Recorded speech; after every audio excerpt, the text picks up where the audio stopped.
everybody, and welcome to the United Stand. We're live on the United Stand for Burnley versus Manchester United, and the significant news coming in from Manchester United initially is that there is no Paul Pogba in the squad today, which I think to many people will be very, very surprising. It's certainly very, very surprising to me. Apparently, the news coming out of United is that he's not injured, certainly not been dropped. Why would you drop a player of that magnitude?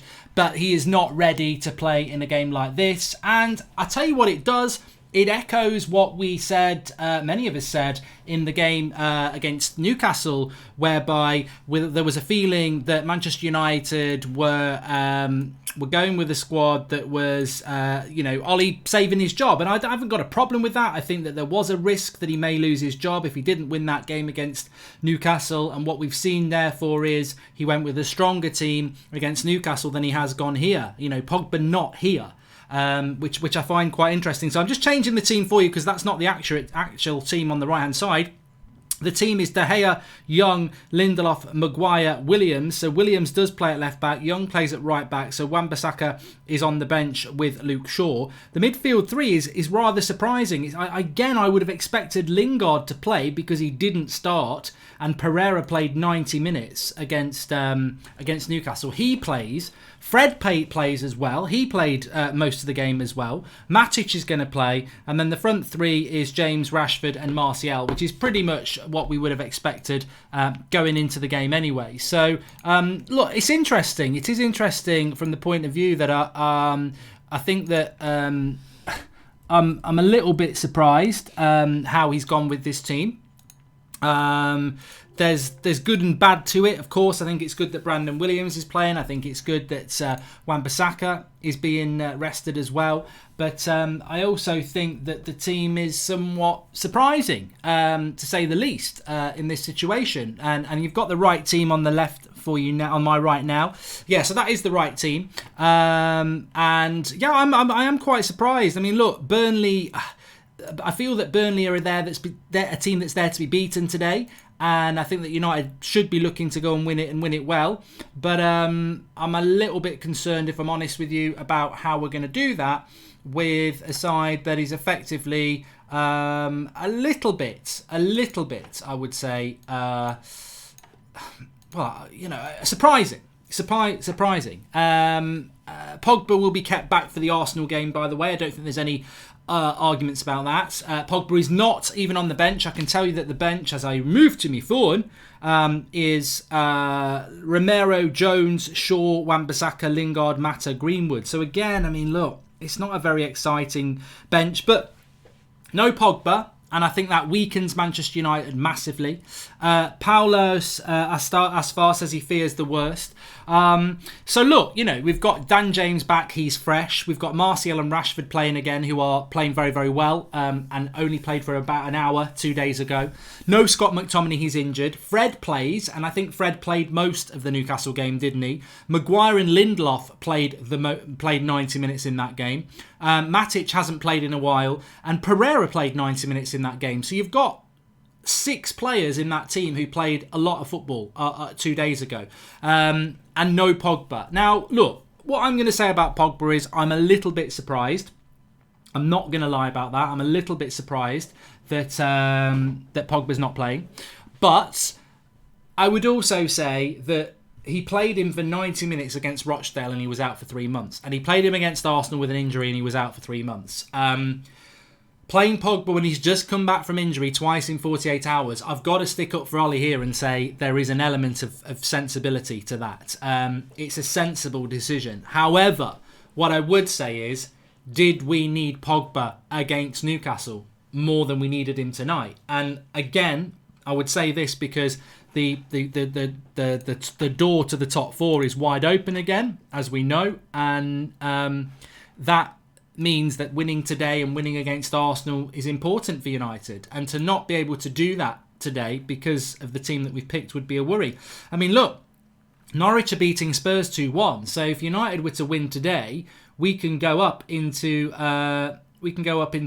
5th place. So there is progress there for United today, and of course I think a lot of fans are a little bit concerned about when these opportunities present themselves, we run away scared, and Spurs probably aren't going to win. It's they're massively inconsistent. Chelsea are inconsistent. I mean, Leicester, to be fair, are winning at West Ham. Maybe that gap on Leicester and Liverpool and City can't be closed, but top four is certainly up for grabs, and I think that's something that we need to be looking at today. So no Pogba, not even on the bench. The bench is somewhat uninspiring, if not experienced. You've got Romero, Jones, Shaw, Wan-Bissaka, Lingard, Mata and Greenwood. I mean, why have we got so many defenders on the bench as well? I mean, is it not possible to put a Garner or a Gomez or a Chong on the bench? I mean, you're not going to bring them on, Ollie, anyway, but bloody hell.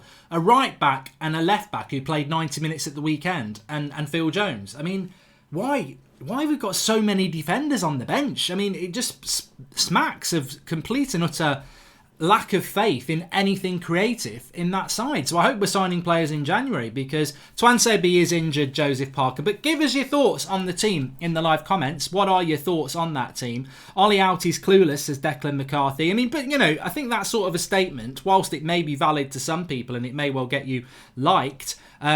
I've got to say that realistically, what would you have done different today? I mean, I think a lot of this, playing 2 games in 48 hours does somewhat leave you exposed in relation to the team you're going to pick. I mean, personally, I would have picked Phil Jones today just to give Lindelof or Maguire a rest. I think the fullback situation he's got right. Shaw and Wan-Bissaka getting a rest ahead of Arsenal is ideal. The midfield, I don't really like the fact that Fred's playing. And I would rather have seen Pogba play because he only played half a game against Newcastle. I think Fred, again, we lost McTominay against Newcastle. If we lose Fred because of fatigue or muscle injury or anything like that, we've only got ourselves to blame. But that's down to the lack of squad depth in the midfield, of course. I think Matic has got to play. I'm not a big fan of Matic, as people know. I'm definitely not a big fan of Matic, but I do agree with picking Matic because I think it is a squad game. Welcome to Chris Allett, by the way, the latest member of the United Stand Members Club. Thank you for joining. You can do that by clicking the join button. And if you want to get your comments read out, you can do that through the super chats. And the front three, I think he forces himself to have to play Martial and Rashford because we don't have anybody else. And I think the use of Dan James is 100% correct as well, because we put ourselves into that situation whereby, he didn't play, did he, 2 days ago. Remember, Mark, Ollie's happy with the midfield but can't even fit one on the bench. Should have played Jones against Newcastle and rested Maguire today. For today, says Dazu W. I think in another situation, he would have gone weaker against Newcastle, and he probably could have gone weaker against Newcastle, but the reality is he didn't go weak against Newcastle because he was scared of what would happen if he lost the game. So he went very strong and prioritised those 3 points in that game. So that's what happened. And it's left us in a situation today, and the Spurs have got a penalty, by the way. It's left us in a situation today where we've had to play a couple of players twice that we probably wouldn't wanted to. But I am surprised by Andreas Pereira starting. I've got to say that's one of the ones where I think there may be a little bit of scrutiny with Ollie because there is Jesse Lingard and there is Juan Mata, and I thought that playing him twice in 2 games in 48 hours, Pereira. Is somewhat surprising, but look, I feel that United have to go and get a result today, and that's what we have to do, isn't it?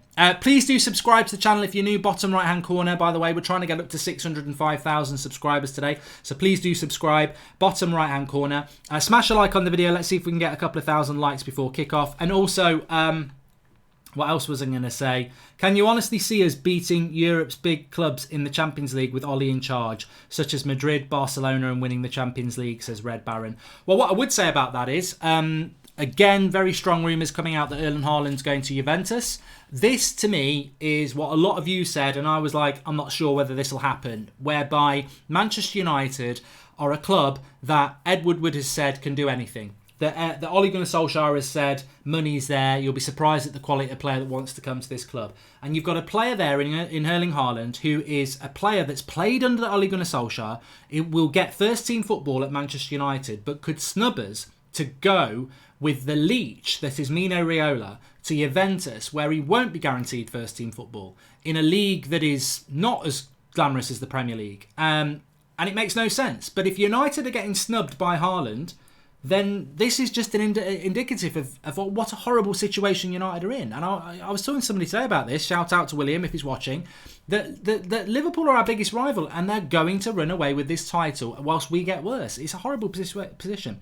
Just what is wrong with Gomez, Garner and Chong, says Gold Piece Prosperity. Well, yeah, the novelty's obviously run out. And Josh Sutton says, I think we're going to see Mata come on for Pereira in the second half and see Lingard starting next game based off the squad, says Josh Sutton. Well, I agree with you on that, Josh. I actually do have a theory that Jesse Lingard will play against Arsenal. And talk about Arsenal, it's Same Miassi says, will you wear an Arsenal shirt when we win? So how happy Norwich are beating Spurs. I don't know whether they are still beating Spurs at the moment, but I think it's 2-2. But there's a very good chance that even if Arsenal beat us, we'll still be above you in the league. So I don't actually have any intention of wearing an Arsenal shirt anyway. I do have a bet with Robbie that we'll finish above them this season. And I'm pretty pleased with that being the outcome. But we are just battling about who's the biggest banter club. And I agree with that. But I do think Lingard will play at the Emirates because I think Ollie may be that sort of sentimental to think, well, Lingard always does well at the Emirates, like he always does well at Wembley, but hasn't in ages. So I can see Lingard starting in that game, to be honest with you.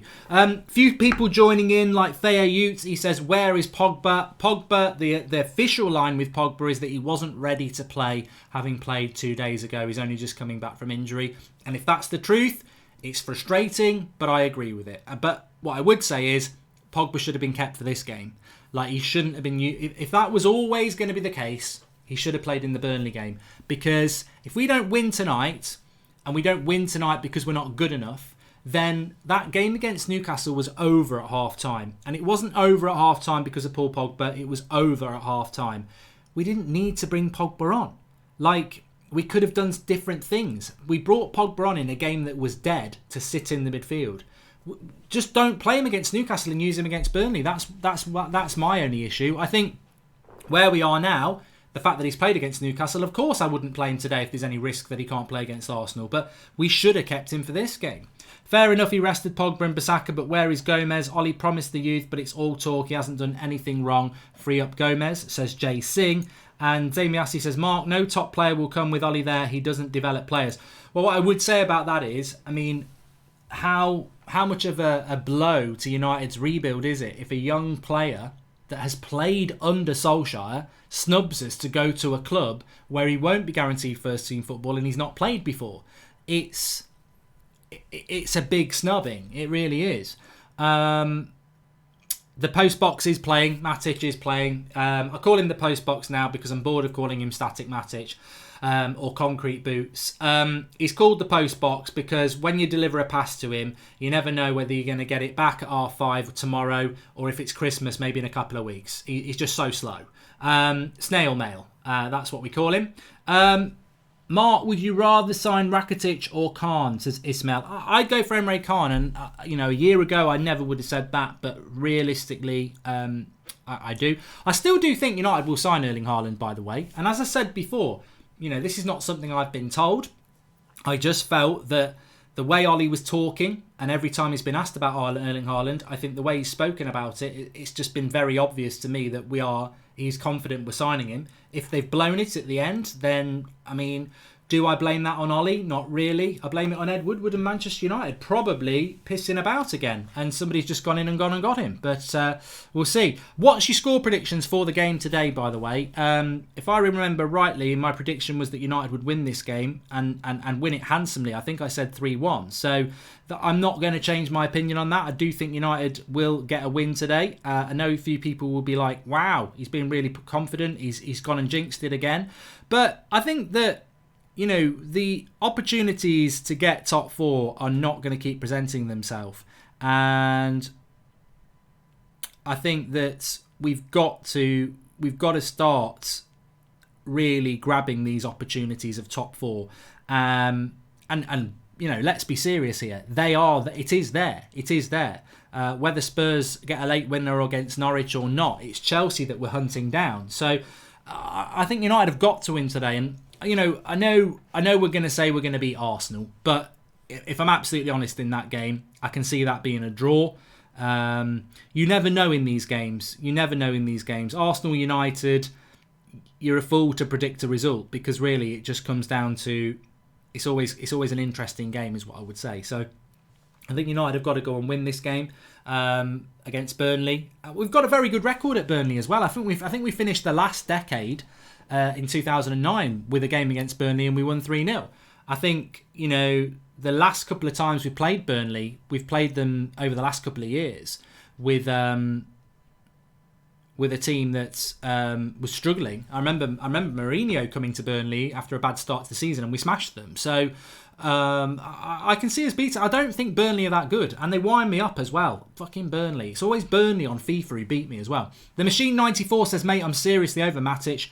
We need to sell him. I absolutely do not rate Nemanja Matic, as many people will have figured out by now, but I totally expected him to play today, so I'm not losing my my shit, so to speak. Jonathan Berry, welcome, latest member of the United Stand Members Club, and I'm going to go for 2-0 to Manchester United, says the Machine 94. A lot of people going with a draw. Red Baron says, sorry, but people saying Ollie is making the foundations great, bringing in these players, but also wants Longstaff. I question Ollie and what he sees in players. Well, I would actually agree with you on that tonight, because I do think that that bench again is just very defeatist, isn't it? It's just very experienced again.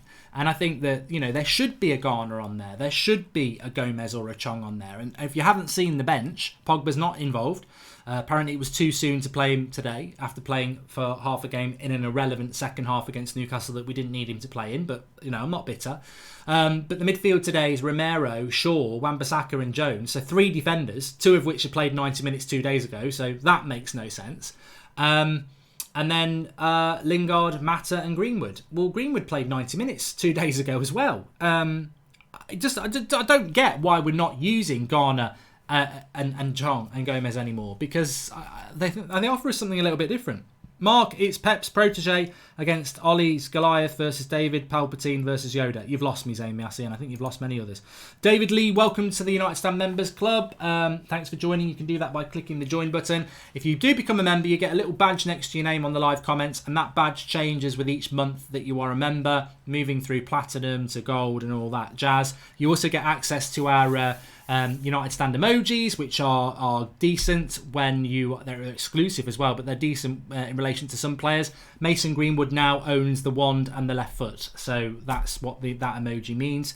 7 minutes have been added on in the Spurs game, by the way, thanks to that Man United list. Got bored and ran United v Burnley sim on both FIFA and Football Manager 20. Both scores were 3-2 to United, but I'm predicting a draw. Rashford man of the match, and that's from Josh Sutton. And Reed Finn is our latest member. Welcome to Reed. Look, on this specific game, can I just say this, that Burnley don't score many goals. Manchester United, we do score goals, and I think that we will win this game because we outscore the opposition. Now that sounds like a Michael Owen quote, but Burnley don't score many goals. United don't concede that many goals. And I think we've got goals in us, so I just see us winning. I see us winning this game today. I think we'll be fine.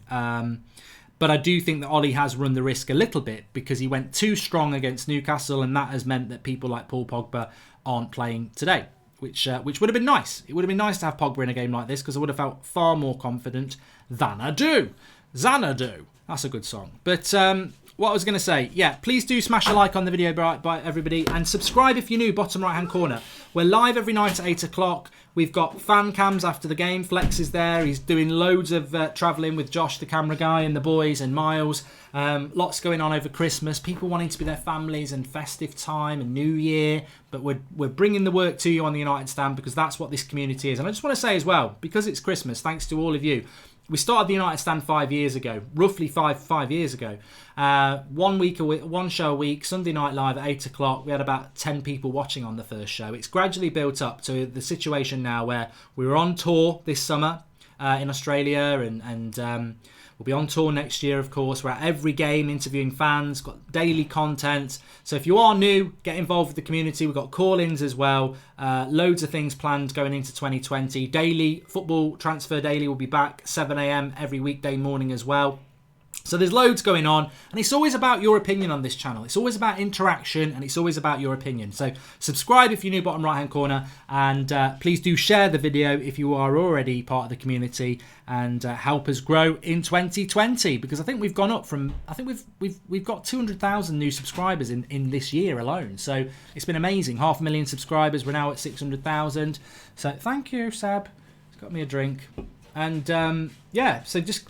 Yeah, get involved. Mark, thoughts on Williams starting, says Cascade L. I'm happy. I'm really happy. I actually didn't think that would happen today. I thought that he would go with... I knew Ashley Young would play, but I thought Ashley Young would play at right back. So, sorry, left back. And I thought he would play Wan-Bissaka. So I'm glad that Wan-Bissaka's got a rest. I'm glad that Luke Shaw's got a rest. And I think Brandon Williams playing today is good. But what I would say is that... I can't believe Gary Neville calls it... Gary Neville, right? I'm Instagram there, right? Can anybody remember what the United Stand used to be called before it was called the United Stand? Over 5 years ago. Soccerbox. Like, who would think of a name Soccerbox? Me. I thought of the name Soccerbox. Nobody would think about a name like Soccerbox, right? The United Stand used to be called Soccerbox. Gary Neville's got a programme, and he's had it for 2 years, called Gary Neville's Soccerbox. And... somebody who works for Gary Neville used to work on the United Stand, so I think he's nicked our name. He can have it. He can have it. Of course he can. The United Stand's a far better name than that, but it just makes me laugh every time I see it, Soccerbox, because we used to be called Soccerbox.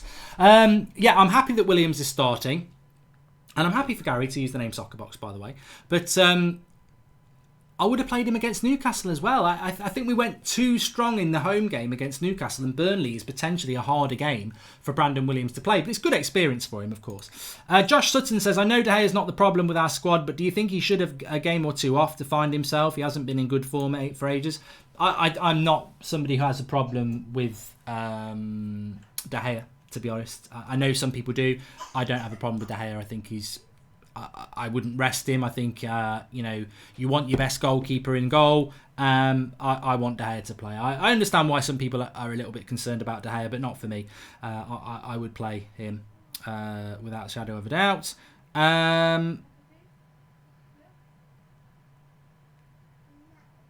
It's still 2-2 in Norwich and Spurs, and they're both in injury time. Leicester winning at West Ham, so good bounce back for Leicester after being annihilated by Liverpool. Thanks for that, Leicester.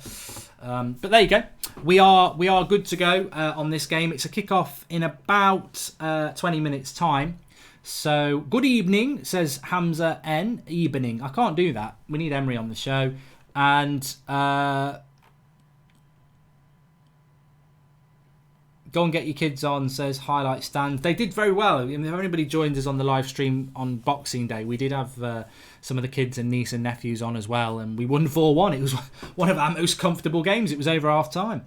Mark, why don't you sue Gary Neville for nicking your idea? So saying, I'm not like that. I'm not saying it in that way. I just find it funny that he uses the name Soccerbox, which, you know, who would come up with that name if they hadn't heard that we used it? But, you know, of course they're going to deny it. It's up to them. I'm not bothered. I just find it funny. Podcasts back in the new year, Ramirez UK. Remember, we've got our new United Stand website as well. Check that out. Lots to come with that in the new year as well.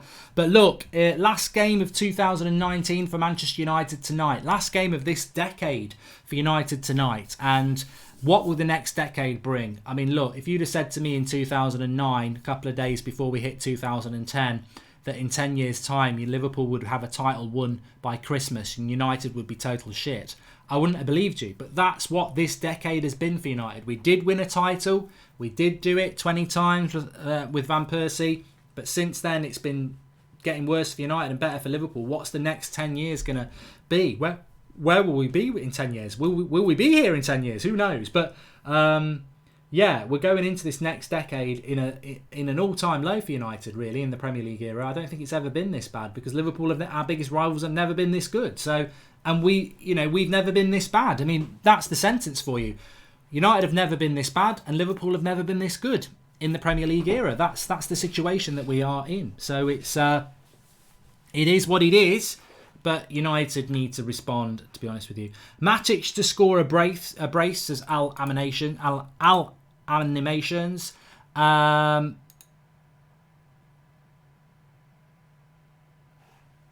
And let me just send this message.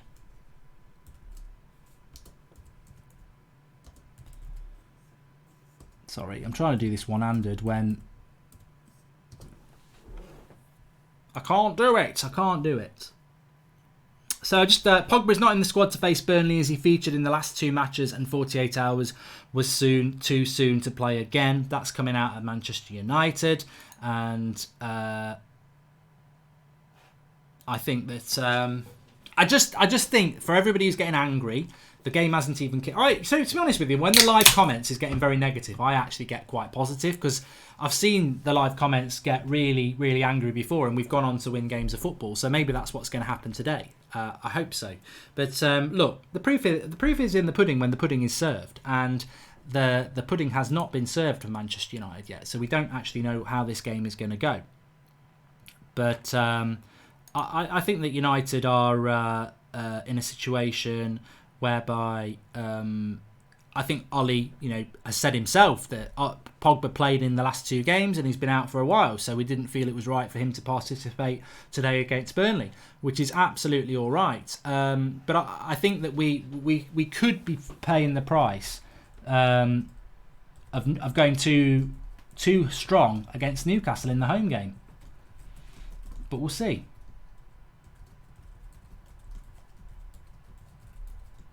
Because on paper, I think this is the harder game.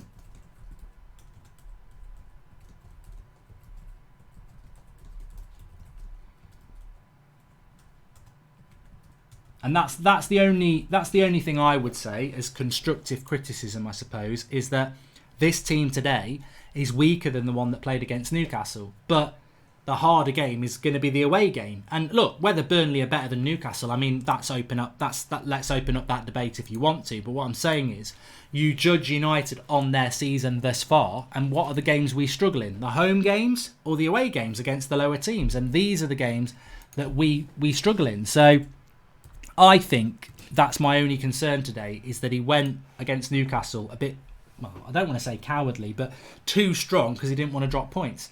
Nick P says, Mark, I find the whole Haaland transfer really odd. Who in their right mind believes the one thing this team needs right now is a promising young striker? And Daniel Brereton says, Pogba has played 20 minutes and 45 minutes. Don't buy that excuse. Good enough for the bench, same as Garner. Who plays CDM if Matic or Fred get injured? Phil Jones. And Joe Stanley says, let's be honest, any 11 we put out is not good enough, so why get angry about it now? Terrible squad and managerial staff. And that came out wrong. Sorry, says Josh Sutton. Don't worry, mate. Norwich have been robbed, apparently. I don't know whether that means it's been drawn. There was a little bit of a debate about whether it was a penalty or not. It looks like it's been a draw. But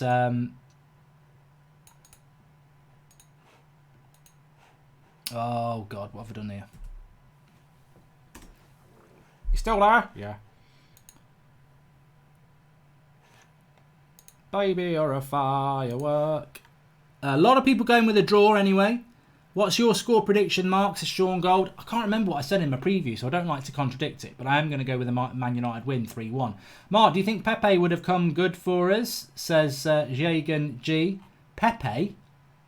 I think you mean Beppe. It finished 2-2 for Spurs. They're still struggling a bit, Spurs, aren't they, for consistency? I told you. I mean, I like Jose Mourinho. I think he's an interesting coach, and he's box office, and he always has been box office. But I think he's done as a top level manager. I really do. And sorry I'm late, Mark. Thought on the 11 put out, says James Lloyd. Well, I've got Paul coming on for a moment or two. Paul, can you hear me?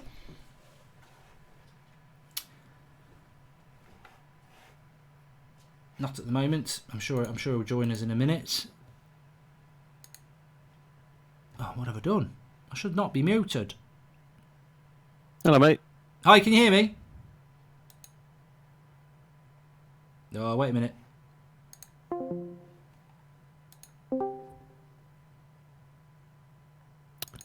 Can you hear me, Mark? Yeah, because your mic's on mute. Yeah, I can hear you. I'm struggling to see why my microphone is muted at the moment, which is always a problem. Okay, I'm not muted now. I don't know why that was muted. That's never happened before. But yeah, what's your thoughts on the team, Paul? Merry Christmas, by the way. Yeah, Merry Christmas. I hope you had a good one. Yeah, the team's It seems like we've made all the changes today and didn't make any changes against Newcastle. Just what you said. We seem to have gone all out on Newcastle and then changed 4 for today. Whereas I see this as a tougher test, so I don't get it. But I thought Matic would come in. I thought it was a good idea. This reminds me of the sort of game against Sheffield United where we got bullied by bigger men on the pitch, and they just overran us. So we needed a little bit of beef in there. I don't think it's going to be a game where we can break because Burnley are going to sit back. So Greenwood would have been good. I don't understand some of the changes, but I understand why they were made because of the schedule. So not impressed with the lineup, but understand why it is so, if you know what I mean. Yeah, I think, I've said it. There's a lot of people. There's a lot of people in the live comments a lot more angry about the team than we are. What I would say is that if you're joining us, Paul Pogba doesn't play because Ollie has said that he's played in the last 2 games, so it was too much to play him today. You could say that he didn't need to come on. Well, I would say he didn't need to play against Newcastle. That game was already over and we brought him on at half-time. So you've used up minutes that you could have used to Pogba in a game like tonight. I think Brandon Williams should have played against Newcastle in the safety of Old Trafford rather than chucking him in away from home against Burnley. You could say the same about Wan-Bissaka. I think Young could have played against Newcastle and Wan-Bissaka tonight.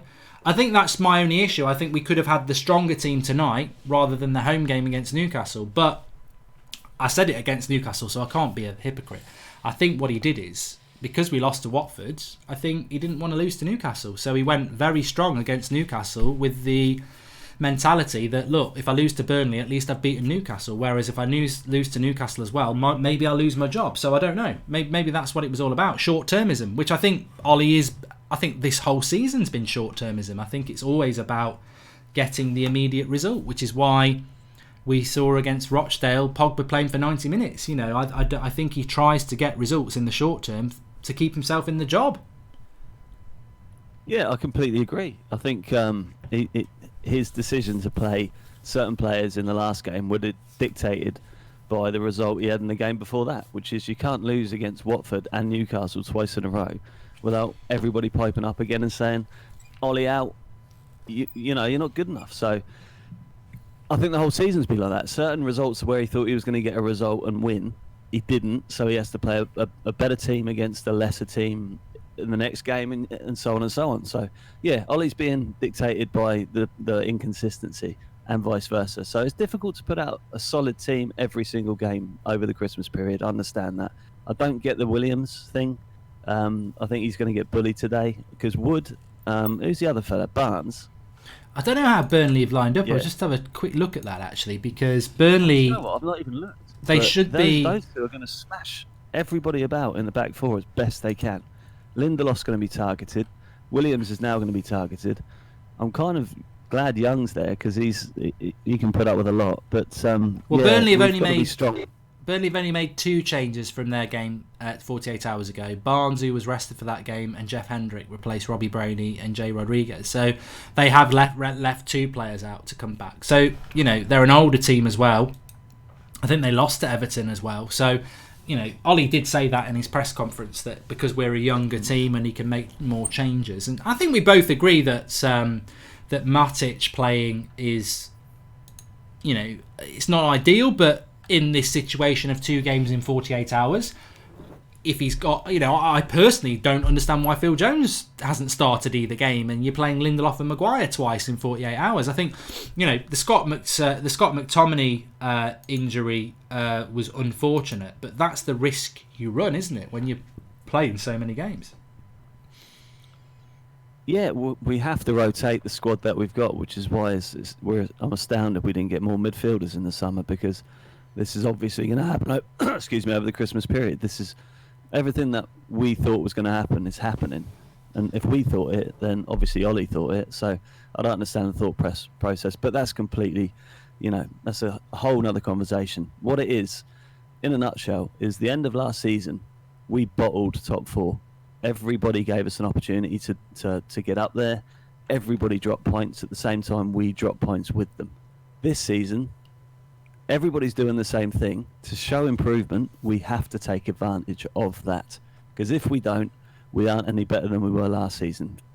Chelsea's inconsistency, Tottenham's inconsistency, new manager barely a bounce. Arsenal's inconsistency. We've got to take advantage, Mark. If we don't, then it's a failure. Simple as that, because no one's pulling away. There's a spot there. We should go for it. James Lloyd says, I feel Ollie is playing for the job, not the team. I think there is an element of short-termism, and I think anybody who says that that's negativity, I think, it's a fact. But let's look at the game today. There is no Pogba. People are joining in a little bit late. That's fine. Please do share the video. There's a share button underneath. You can share it on Twitter, Facebook. Please do share it. Make sure you're subscribing if you're new. Bottom right-hand corner. United Stand live every night at 8 o'clock. We've got Transfer Daily coming up from the 1st, New Year's Day every day.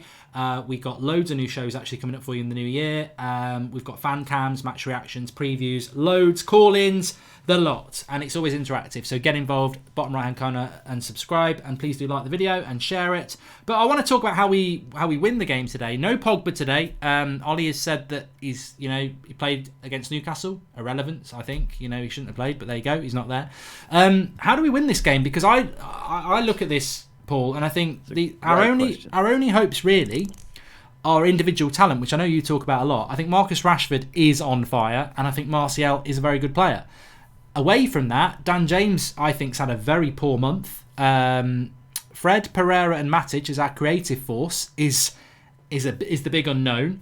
Ashley Young and Brandon Williams as our fullbacks. Well, yeah, and obviously you've got Maguire, Lindelof and De Gea hopefully giving us a bit of stability. But it's about where is our, we expect Burnley, because they'll be tired as well. They'll surely play a low block. And have we got the creativity to do it, or are we going to be relying on an individual bit of brilliance from a Martial or a Rashford or maybe a James?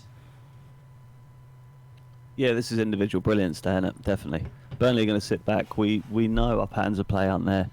The triangles are forming aren't there. On the pitch, we haven't really got any chemistry.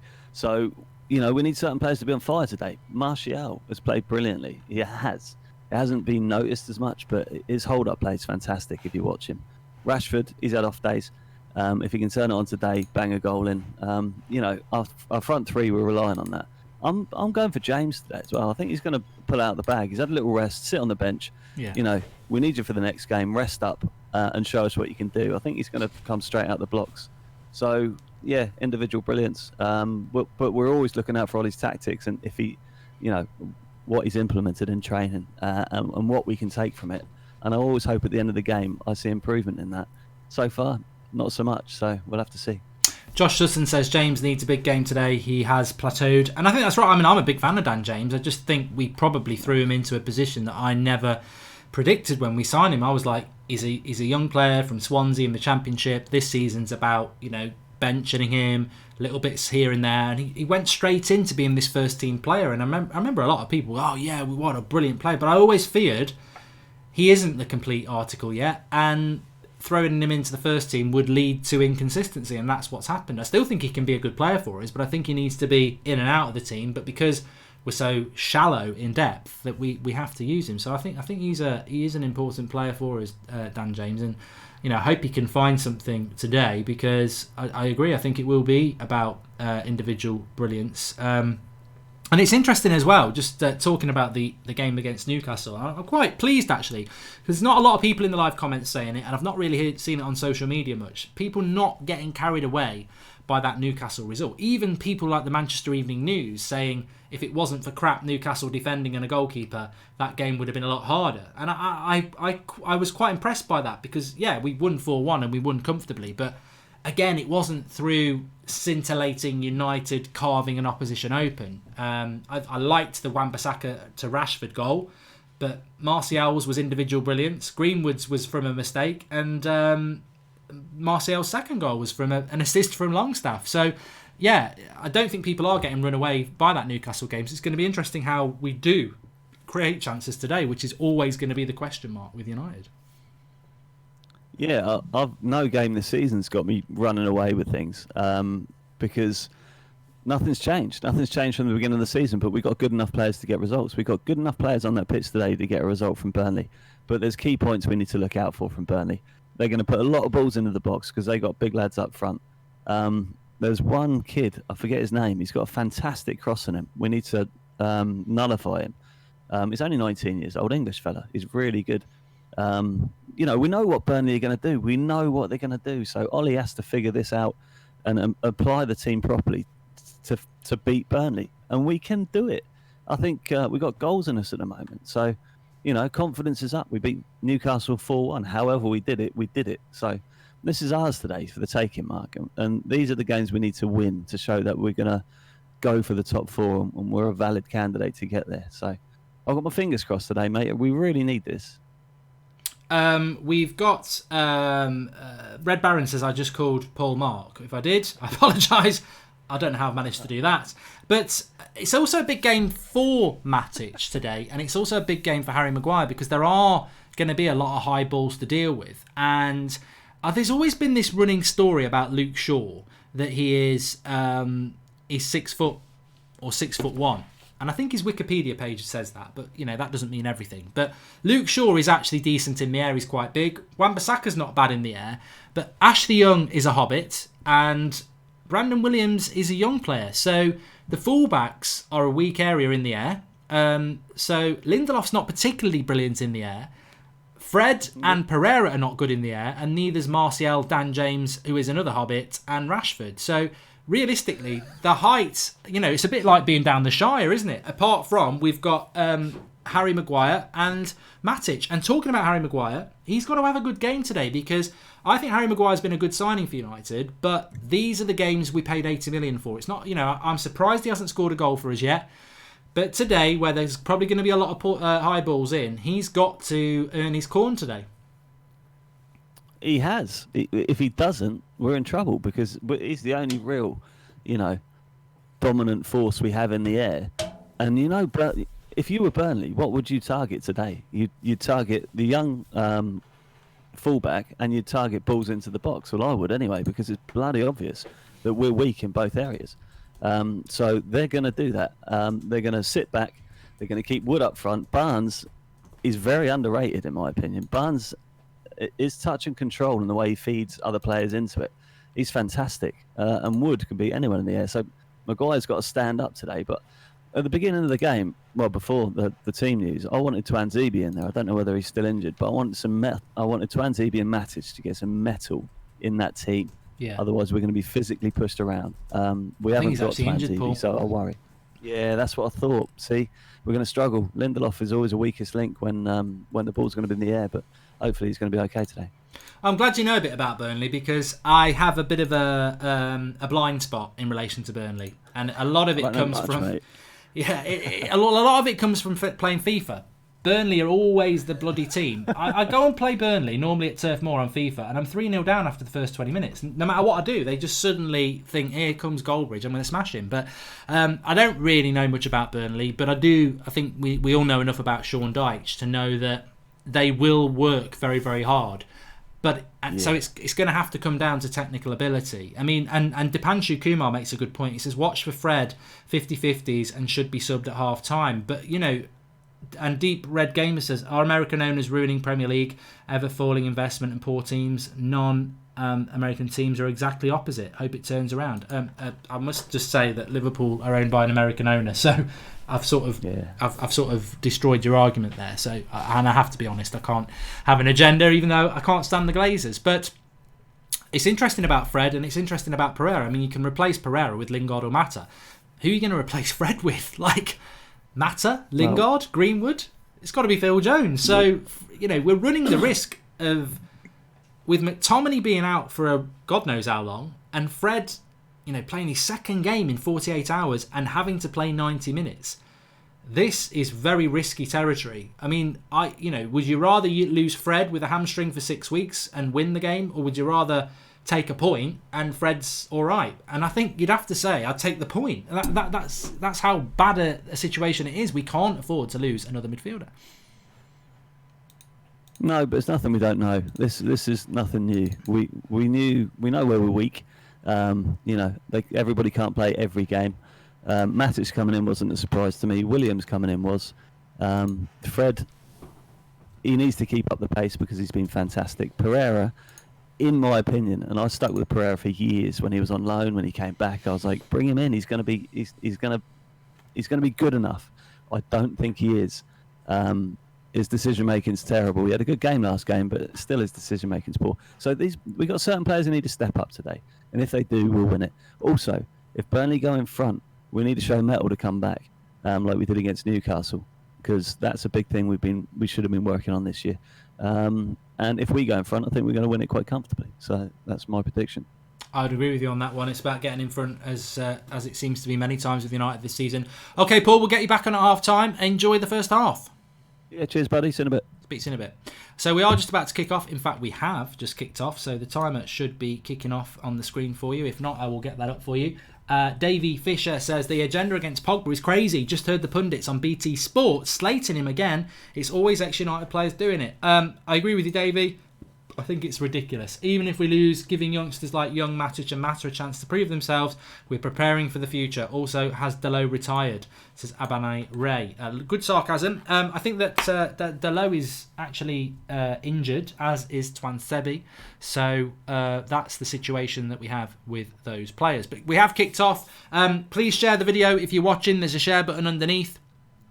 You can share it on Facebook and Twitter. And make sure you subscribe to the channel if you're new. We're trying to get up to 605,000 today.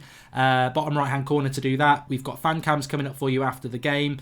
We're live every night at 8 o'clock. We've got transfer news, previews, loads going on. So bottom right-hand corner, subscribe. Join the community. Rashford's on a run here, nearly feeding it into Martial. It's going to be interesting. Lots and lots of things interesting about this game. Obviously, we know that Lindelof and Maguire and Fred and Pereira are playing their second game, full game, in the last 48 hours. But there's 9 Burnley players doing that as well. And so fitness and fatigue is going to be very, very interesting. Will it lead to more mistakes? Can United benefit from that? How will Burnley approach the game? I've predicted 3-1. Jeff Kyle. Don't know what you lot are, but get your score prediction in there. Fantastic. Art says 2-0 to United. I think Paul's spot on again in saying that if United score the first goal, that's the big opportunity for United. But a lofted ball into the box there, up against Ashley Young, won easily, headed across the face of the goal. United have managed to clear it with Brandon Williams. That's a heavy touch by him there, though. And another cross, and Lindelof's there. So Burnley doing what Burnley do here, putting some early crosses into the box, height, etc. And roof of the net, but it was offside. I think United have got to... I don't like this kit as well, I've just got to say. Lily, I totally agree with you. I can't stand this kit for United. But yeah, we've got to win today. We've got to win today. The way the league table looks, and I'll have a look at that in a moment for you, but Spurs have dropped more points. A few people are saying 2-1 to Burnley. Faux Jim says 2-1 to Burnley. But Paul Blackett says 2-1 to United. Well, it's going to go one or two ways. It will either be a low-scoring game because both teams get tired, or it will be a high-scoring game because both teams are tired. It's interesting, isn't it? Let's see how it goes. But yeah, United have got to win today. No two ways about it. United have got to win. Because you can't... You know, there's an absolute must-win, says Armani. And I absolutely agree with you. It is a game where... Well, I thought that was a corner. It's a goal kick. It is a game where top 4 door is open again. You know, Chelsea are playing Arsenal tomorrow. So if Arsenal or Chelsea... Well, if Chelsea draw or lose and we win today, I think we're within a point of top 4, which is, you know... It makes you think what would have happened if we'd beaten Watford. We would be top 4 going into the new year, which we probably don't deserve. There's a little bit of talk that Rashford's limping here, actually. We'll keep an eye on that. Vin Bra says, Mike... I love the name. Vin Bra. Mike Dean is a twat. There we go. Good start. 2-1 United. Can't believe I'm still seeing Ashley old. Even Rooney, the legend, had the decency to recognise he was declining. We've got a couple of super chats coming in here from Magic Eye. He says, it's sad I'm always scared when we play anybody. And the Kraken says, hi mate, a bit late to stream. Where's Wan-Bissaka? He's on the bench, mate. Him and Luke Shaw are on the bench. But pretty stale first 4 or 5 minutes, really. United not really creating anything. I hope that's not going to be the story of the game. A lot of side-to-side passes at the moment. Of course, Burnley sort of play a 4-4-2, really.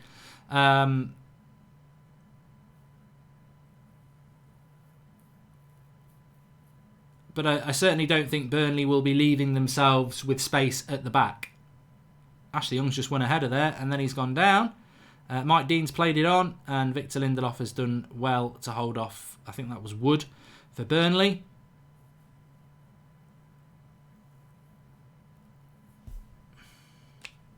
And Ashley Young's hurt his back here. He is about 55. He's just banged his back. That would hurt, actually.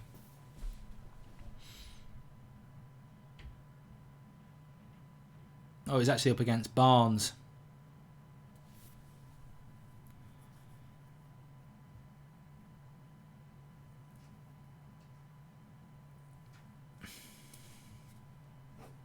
So 5 minutes in, Ashley Young's banged his back in a challenge. I think he'll be all right.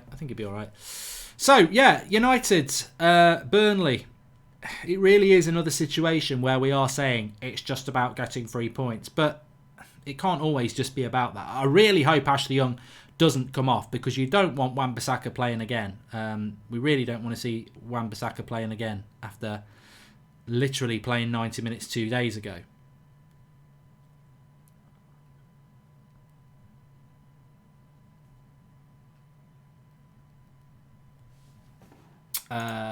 Fitness Unscripted Sharath Masters. I don't mind Young in this game. Only your mental strength will get you through this. I think that's one quality he has.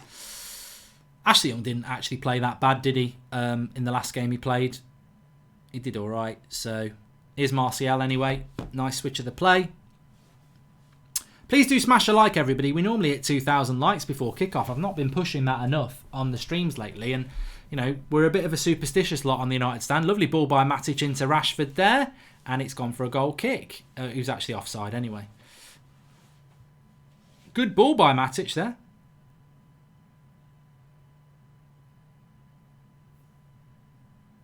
Actually, it was a throw-in. Pogba is not part of the game. Abdul Muse, he's not even on the bench. Ollie has said that he played against Newcastle, so he wasn't ready to play today. Of course, the relevant question is, why did he play against Newcastle? This was the tougher game. Dan James, nice little 1-2 there, but well intercepted by Burnley. So the bench for United is Romero, Phil Jones, Luke Shaw, Aaron Wan-Bissaka, Juan Mata, Jesse Lingard and Mason Greenwood. And yet again, you're like, why have we got 3 defenders on our bench? It really does show, what's Garner got to do? Good defensive header there by Brandon Williams. They absolutely got in down the left-hand side and chipped across to the back post, which you thought Burnley would be all over. But Brandon Williams positions himself really well and just flicks it off the back of his head.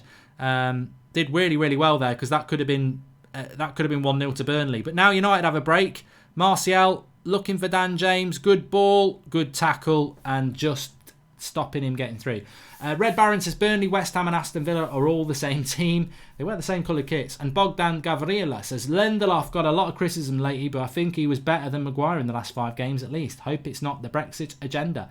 Bogdan, I speak the same language as you. I don't actually, because I don't know where Bogdan comes from, and I certainly don't speak many languages. But in relation to Lindelof, we speak the same language, brother, because I actually think that Lindelof has been better than Maguire over the last 5 to 6 games. Doesn't mean he's been brilliant, but I think he has been good. So I'm a fan of Lindelof. I don't know whether he's ultimately good enough, but I think he's been better. Ollie is a weirdo, says Fitness Unscripted Sharath Kamath. Tell us why. Marky says it's a Brexit agenda all day long. The Brexit agenda. Well, we do have the Brexit agenda with a lot of our ex-players, don't we? Here's Rashford down the right-hand side, looking to get away. Good tackle. I don't know what he's doing. He's doing some sort of bling thing. He's going like that, but I think he's just hurt his leg.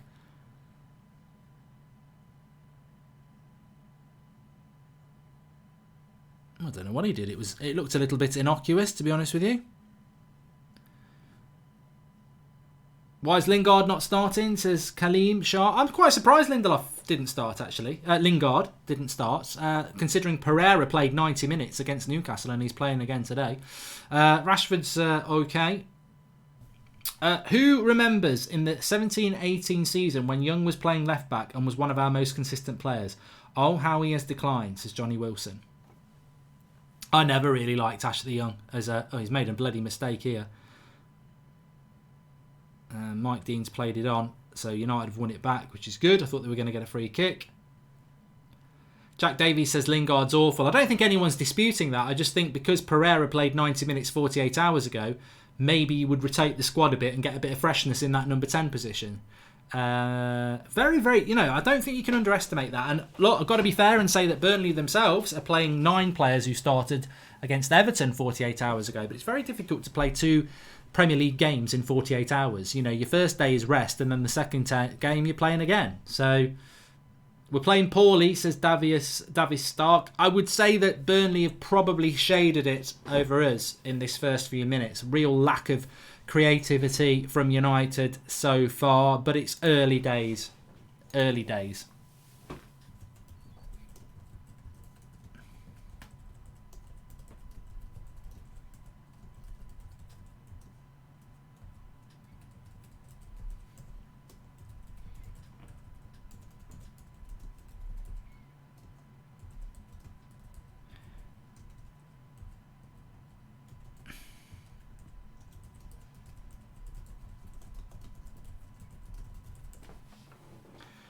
Fred, of course, played against Newcastle as well. Just knocks it out wide to Brandon Williams. I've got a super chat coming in from Abernaf Ray. Says Pogba came on against Newcastle when we were 2 goals up. Oli could have rested him for the entire match and played him to a day instead of Matic. Yeah, I think we all wish that had happened, to be honest with you. But Oli obviously knew what he was doing on Christmas Day because Matic wasn't even on the bench against Newcastle. So you knew he was going to pick this team today, and the team that he picked against Newcastle. This is a harder game than Arsenal, says Fitness Unscripted Sharath Kamath. I don't know about that. Burnley look quite comfortable at the moment, though. United are going to have to go up a few gears here because Burnley are looking a little bit more comfortable than we are. Here's Fred, though. Chance to stretch his legs. Gives it to Rashford. Turn. Lovely running by Rashford. Good tackle. He's done well. No, he hasn't. And ref has given us a foul there. Fair play. Not a very dangerous position for United, but a bit of grafting from Fred wins us a free kick from Tarkowski.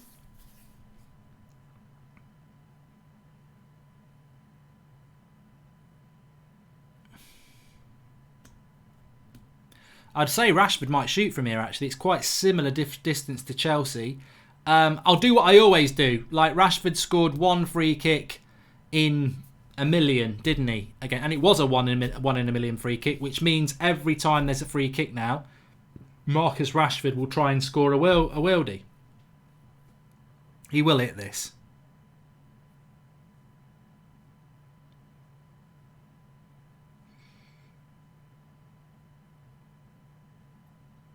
I do think it makes you a little bit one-dimensional when you do this, though, because if you're going to do it every time there's a free kick from 30 to 40 yards, you've got to score more often.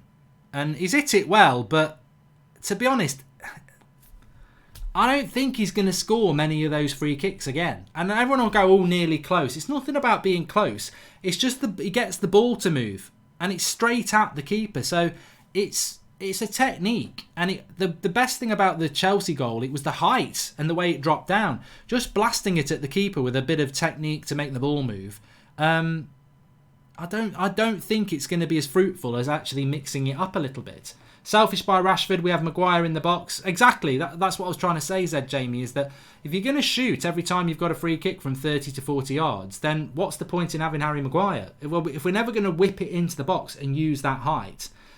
Jay Legend says it's a bad free kick. I think it's a bad free kick. Just because the keeper palms it away, some people will think, it's a good free kick. It's a waste. Xander Vicky's exactly right. It's a waste. Sophie says it's a bit of a boring game so far. But yeah, I mean, look, all these Rashford free kicks, they nullify Maguire.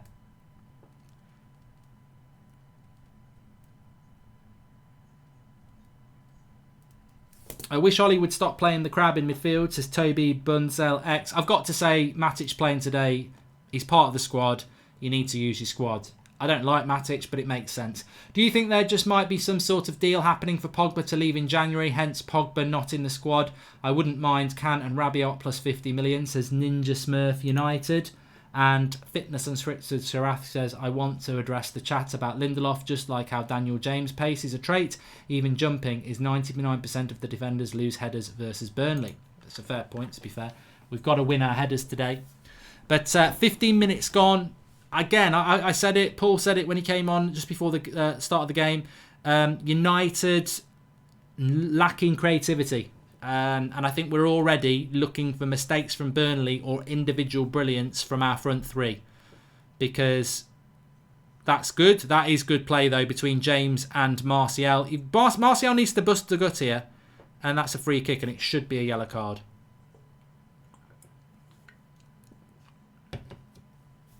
The good thing about this is that it's not really in a position where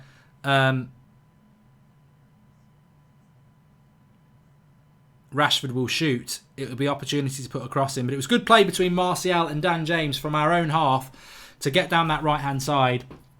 But what I would say about Martial there is, Martial played the layoff to Dan James, and Martial is running towards the box, but he's not breaking his neck to get in the box. And I think in those situations, this is where we've got to use these opportunities to get people in the box. And I think that's one thing this season we've really struggled at, isn't it, Alex Kruska? But Fred's on this. Will he shoot, or will he actually try and get it on Harry Maguire's head? Has Young even crossed the halfway line, says the Bucknut fan. Akil Kamal, I'll do this after, and Fred shoots. Why do we keep shooting from bloody free kicks? Every free kick we shoot, it's so frustrating. Like, put the cross in to the £80 million player. Why do we have to bloody shoot after every free kick?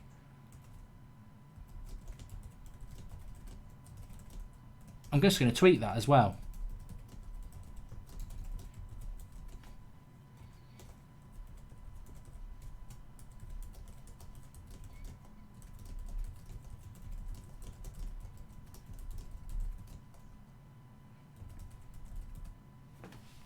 But that from Fred there was shocking. It's a crossing free kick, and he tries to whip some sort of Ronaldinho shit in. Put the cross in the box, man. Not a fan of Matic, but suits a long ball team like this. Also, why do journos not ask Ollie about his change from 4-3-3 to 4-2-3-1? That's from Akil Kamal. Because these journalists, they go to college and they go to university and they become journalists, but they've probably never kicked a ball in their bloody life, and they certainly don't seem to understand tactical changes like you, the fans, do. Sean Atwood says, we can't let Burnley get the first goal. If they do, they will shut up shop like Fort Knox, and we will never break them down. First goal is always key with United. I think we've got quite a bad stat when we go behind in games in relation to coming back and winning. Of course, we did that against Newcastle, though, but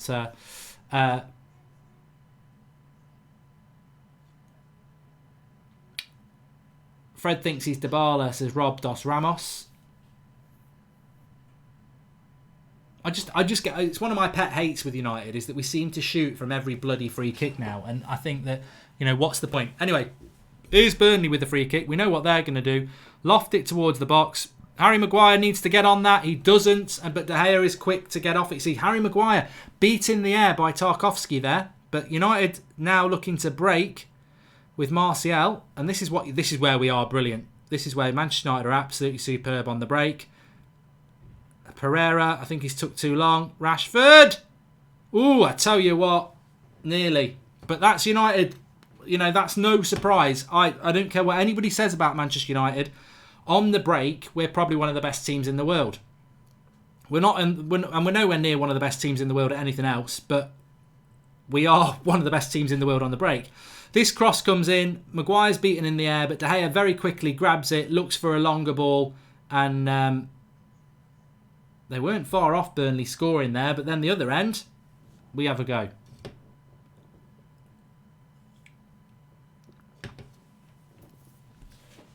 And that's our biggest asset, as we know, hitting teams on the break. Crap by Pereira again. He's not having a very good game.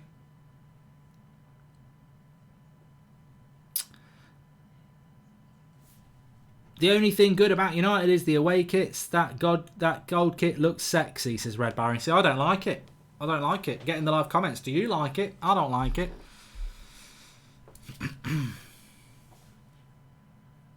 Matic winning the header. Matic is playing quite well, actually. He'll love a game like that. I mean, Ricky on the fan cams loves Matic, so he'll be there today at the game.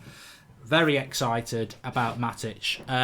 But it will suit Matic today because Burnley aren't a very, very quick... They're not a quick team, and they're not a team that really keeps the ball on the ground. So the pace of the game will suit Matic, which tells you straight away what sort of a game it is, of course. The only good thing about United is the United stand, says Mickey Hind. Well, you are the United stand. You are that community. So please do subscribe, by the way, if you're new. Bottom right-hand corner. Please do subscribe. We're trying to get up to 605,000 today. We're live every night at 8 o'clock. We've got fan cams, match reviews. 2020 means the January transfer window opens, which means transfer daily. So get involved. Bottom right-hand corner. And talking about corner, Fred's furious with the referee here. He's saying it shouldn't be a corner, but it is a corner, and they're swarming the referee about this. Fred gets in a bit of trouble. Well, it looks like a corner to me, Fred. Well, no, it probably wasn't a corner, actually. Mike Dean might have given him an assist here. I can see... Well, no. Mike Dean is useless, so if they score from this, it's Mike Dean's fault, to be fair. It wasn't a corner. But it's a big opportunity for Burnley, and it's a very big header, and it's gone for a goal kick. I nearly swore. You can't do VAR on corner decisions. That's too gangster dog. Give FIFA time. They probably will start slowing the game down for every bloody decision, but there you go.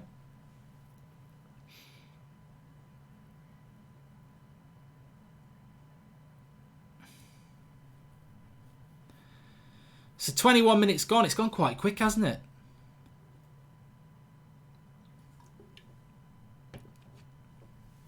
Yeah, subscribe if you're new, bottom right-hand corner. Please do share the video as well. 0-0 in this game so far. Could we get a 0-0? Could it be 0-0? Could it be a dross? Which is a draw. Oh, Maguire needs to be quick there. He's all right. Gives it back to De Gea. Markey just shows how shit United are at playing out the back, that we're having to hit long balls. And there's an offside. On Wood. Yeah, he's offside. Fair play, Lino. Mainsy says Fred's been quality this season. A nice little flick out here by Rashford into Brandon Williams. That'll be a yellow card. Very late. Good overlapping for Brandon Williams there. And yellow card. I think is it Bardsley? Yeah. Well, that's decent. Oh, it's a very definite yellow card. Bardsley, ex-United, playing at right back, up against Marcus Rashford. You need to exploit that now. De Gea is class, but we need a ball-playing keeper, says Smith Jones. Well, here is United with Andreas Pereira and Fred on it, and this time they've got to whip a cross in. If he shoots, he's a prat, and it's a good cross. Oh, hard to win headers against Burnley, to be fair, but at least it was the right ball into the box. But good foray forward from Brandon Williams to win that free kick. Good to see our fullbacks getting forward. Here is Anthony Martial, who's up against it a little bit today. Stephen Harry, actually, welcome to the club. Latest member of the United Stand Members Club. Brandon Williams gives it back to Fred, who's on the halfway line here with Lindelof. Harry Maguire makes his way back. We're going to go back to the keeper if we're not careful here. Matic. What are you going to do? Oh, Matic got lucky finding Brandon Williams. He's going to have to go long. Lot of long balls from United today, which I think Burnley will be very, very happy to deal with.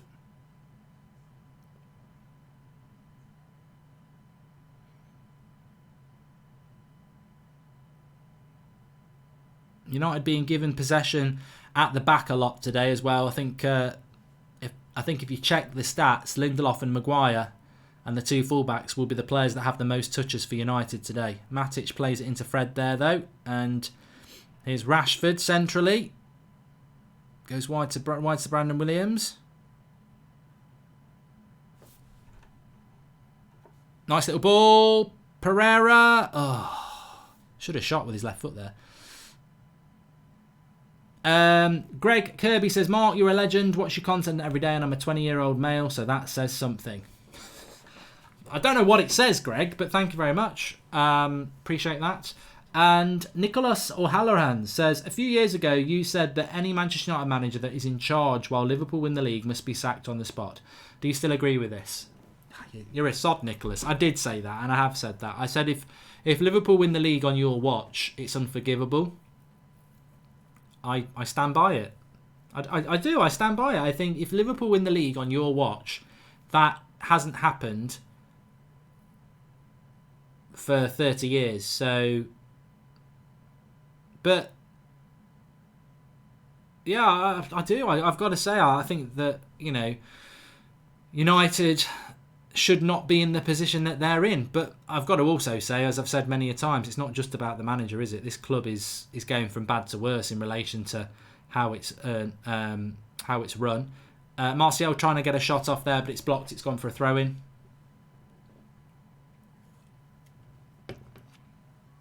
Hi, Rose Baker. So, United, I'd say, are starting to come back into it a little bit. 25th minute. Burnley were sort of having it their way. United have sort of started to find a way back into this game. A lot of long balls from United, but we started to use the width a bit, which led to the yellow card for Bardsley. And Brandon Williams has been bombing on. Remember, I think it was against the Astana, wasn't it, where we got that? Oh, good running off the line from De Gea there, because I think Lindelof was a bit in trouble with the ball over the top. But yeah, Brandon Williams won us that penalty, didn't he? Was that Partizan, or was it? I think it was Partizan, wasn't it?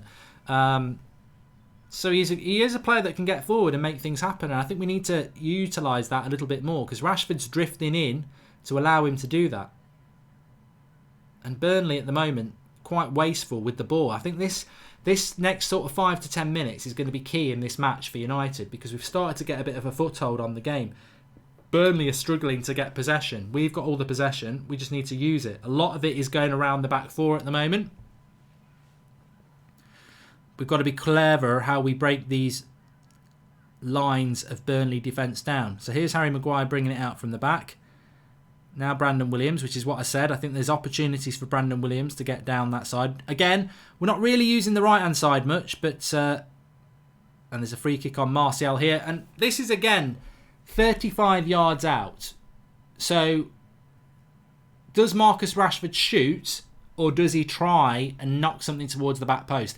Against Burnley, yeah, they're good in the air, so maybe he's definitely going to shoot, isn't he? He's going to shoot.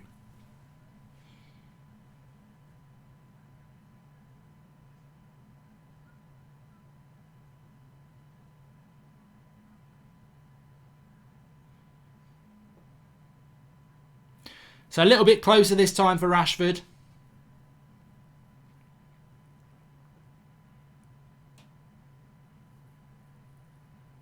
Tell you what I would like to know as well is, out of how many free kicks has Marcus Rashford had, how many has he scored? Like, what is his strike rate? Because he does hit a lot of free kicks.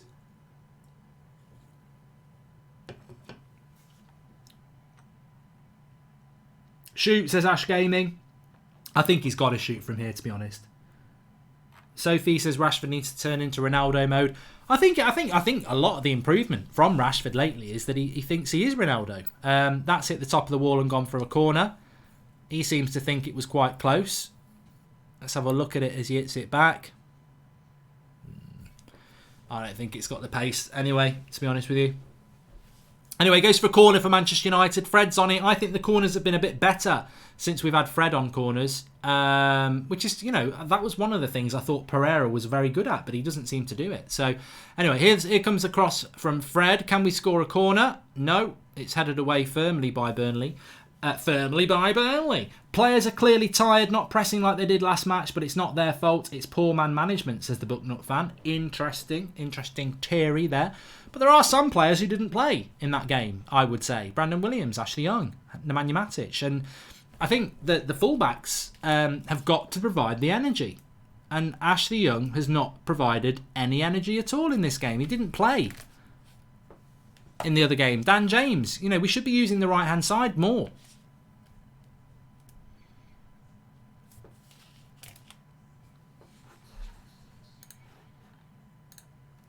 But it remains 0-0.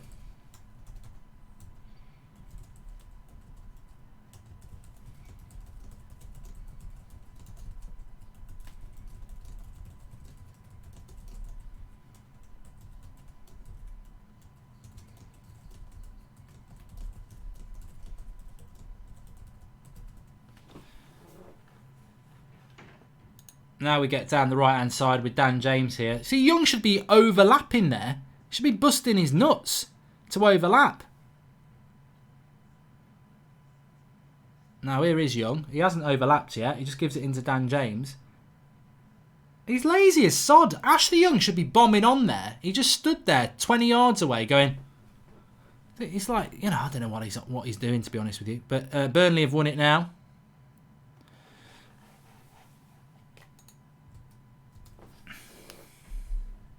Poor passes. But see, Burnley aren't playing very well at the moment. United have now got an opportunity with Rashford. He's driving down that middle. And he's oh, it's Pereira. Not an ideal ball, that.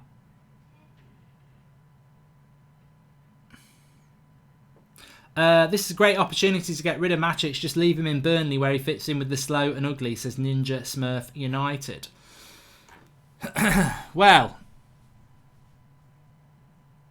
If I was Ollie, I'd be telling Williams, who has done it quite a lot in the last 10 minutes, but Ashley Young, he needs to be over there. Like, Burnley are not going to hurt you on the break. And he's playing like a third centre-back. He's playing so deep, Ashley Young.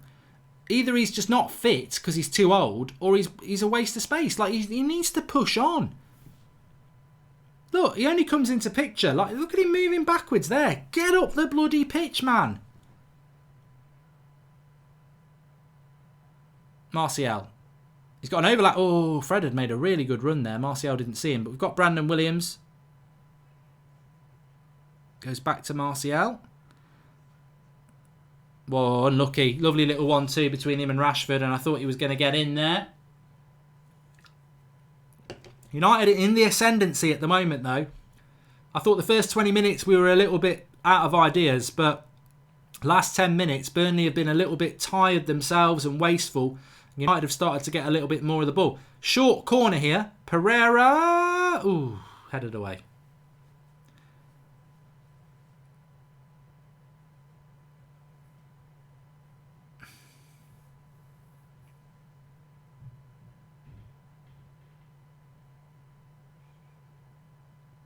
Well done, Ashley Young there. Gets it back to De Gea. It's got to go long. Easy one. Burnley are going to win those long balls all day.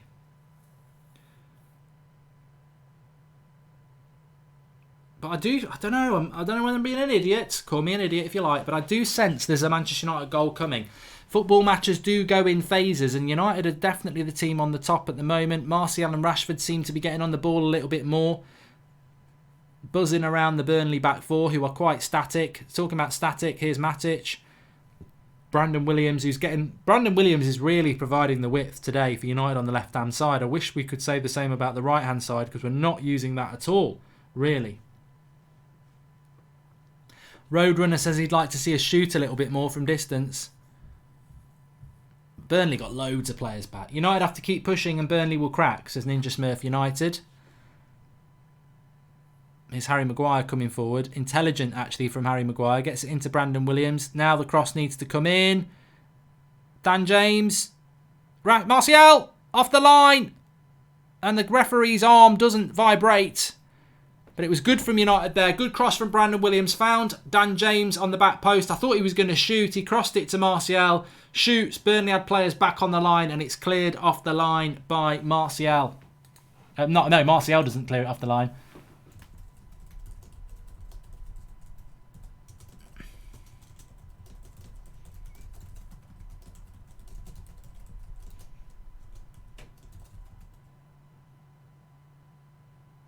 And it's a goal kick there.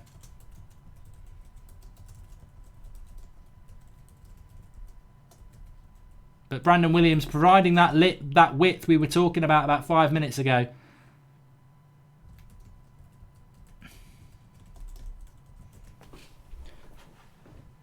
and it's causing Burnley problems. This is the chance for Martial. Gets it out of his feet, shoots, and there's two. Let's be fair, there's two players on the line for Burnley. He's going to do well to score from there, but it only verifies what we've been saying, that United at the moment are the team on the up.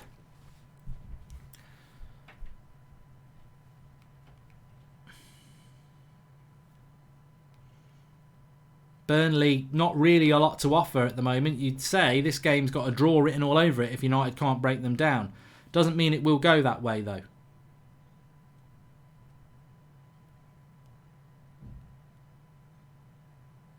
What are your thoughts, everybody? Are you thinking United are going to get this one?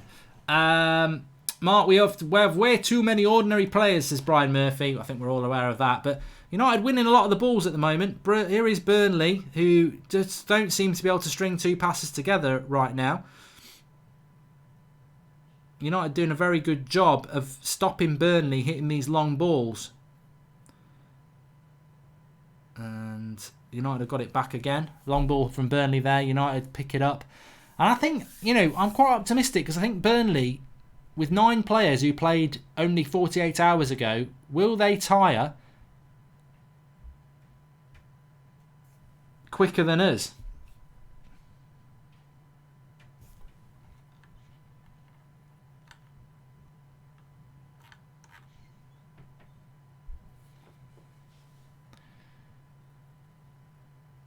Dan James going down again. Thanks for the contribution, Mini T. How good are we at corners, by the way, says Jamie Craig. We're terrible at corners. I mean, we are up against a team that's good at corners. Very good in the air today. Nick P says, can we get Matic a mobility scooter? He doesn't seem to want to move out of the 2 metre radius he's operating in. Well, yeah. We've got to play him, though, haven't we? Because with no McTominay and no Pogba, who are you going to play in that position? Ryan O'Callaghan says Liverpool are better than both teams. I bet you're brilliant at maths, mate. With ingenious problem solving like that, you must be top of your class in maths. Liverpool are better than Burnley and Man United. I would not have figured that one out, but I don't know how you've done it. I'm forever in awe. United need to go and win this game. Burnley are trash. They are absolutely trash. They are. They're one of the worst teams we've played this season. I've got to be honest. They are. Which is refreshing because I can't stand Burnley. I just don't like them. They always beat me at FIFA. But they actually cannot string a pass together at the moment. And United are starting to get hold of the midfield, which is good. Now here's an issue for Burnley. It's Rashford up against Bardsley, who's on a yellow card. But they've got a 2v2 situation. They drop off.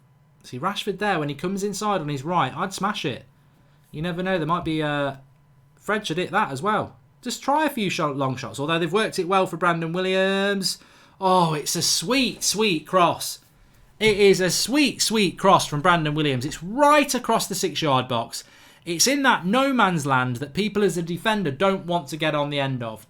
And it's right across the 6-yard box, along the ground, at pace. It just needs a toe. It just needs a toe from a United player. There's nobody on the end of it. I've made a snowman that's quicker than Matic, as Martin Spellman. I think Fred and Matic would do okay, and Pogba is number 10, says Ninja Smurf United. Let's watch this back again. Lovely cross from Brandon Williams. And again, Rashford and Martial and Dan James. Dan James needs to be on the back post here. I mean, people will say, where is Rashford and Martial? They are relatively close to it. I mean, Martial's trying to get on the end of it. He's sliding at it. But Dan James, nowhere. He's got to be anticipating that. Anyway, the Burnley goalkeeper's down injured at the moment. Another super cross, though, from Brandon Williams, who's really, as I said, he's done exactly what we needed to do. They might be bringing Joe Hart on here.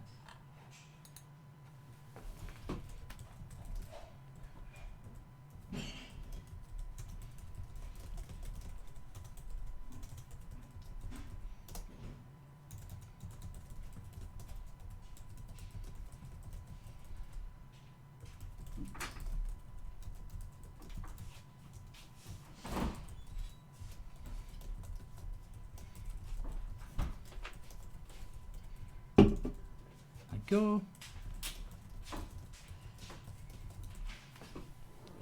So, I don't know whether they're going to make a substitution here, Burnley, but they may well be losing their goalkeeper. Thanks for the contribution from Sean Atwood. He says we need to get 2 goals quickly so we can get Martial, Fred and Rashford off the pitch. If we lose either of those, we are screwed. Williams will be man of the match. He's been good. He's been good. And the mystery man says, let's not get carried away with our midfield. We are 3 to their 2 in the middle. Matic should be doing okay. Well, they are. The mystery man is right tactically, and their keeper is going to stay on. Surprise, surprise. What I was going to say is that they are playing 2 in the midfield. You're right. They're playing a 4-4-2. Which we should be dominating considering they're not doing anything with their front 2. Oh, that's lovely. Can't beat a nice cold beer at Christmas. Anyway, we've got lots of people watching. We've got nearly 15,000 watching. So please do keep sharing the video, everybody.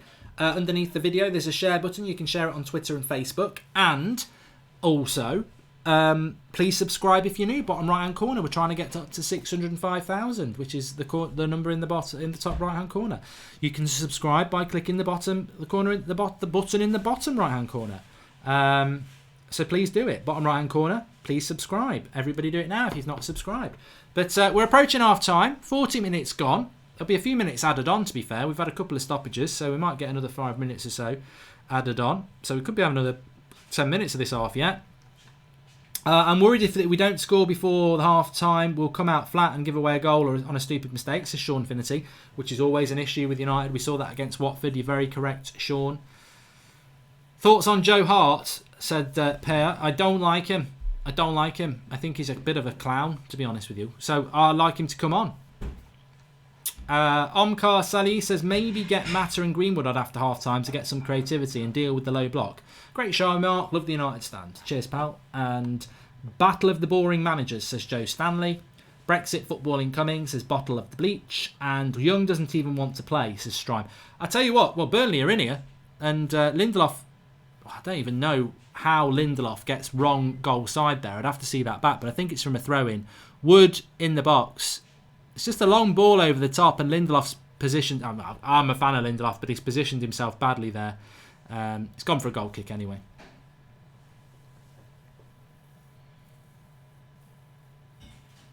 But here we go. This new, like, De Gea's going to hit this long, right? But you've got 2 centre backs in the box. Like, just pass it to them.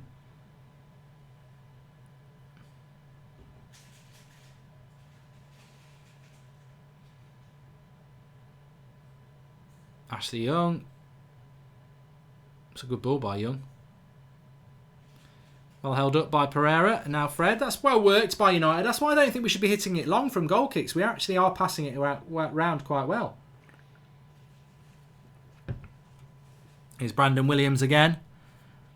Tackled by Bardsley that time. Going forward, Brandon Williams has been very, very good in this game. I would say him and Fred, for me, have been the standout players in this half. Probably Fred shades it. I think Fred's been really good for United. Pereira's been a little bit quiet. James has been quiet. Martial and Rashford have been good when we've got them on the ball. But of course, when you're playing up front in a team that's not really creating much, you are not going to have a lot of the ball. So, but I think Fred's been the best midfielder on the pitch. Oh, there's a chance here. Martial should be 1-0. 1-0. Manchester United. Easy work. Massive mistake by Burnley. Don't even know what it's all about. But Anthony Martial doesn't miss those. I don't even know why the keeper didn't run off the top. And Manchester United lead 1-0. Again, I said it. Another mistake from United. For United. And I tell you what, it must be bloody Christmas. Martial 1-0. And he's got the goal for United. Burnley, I don't know what they're doing here. It's just an error.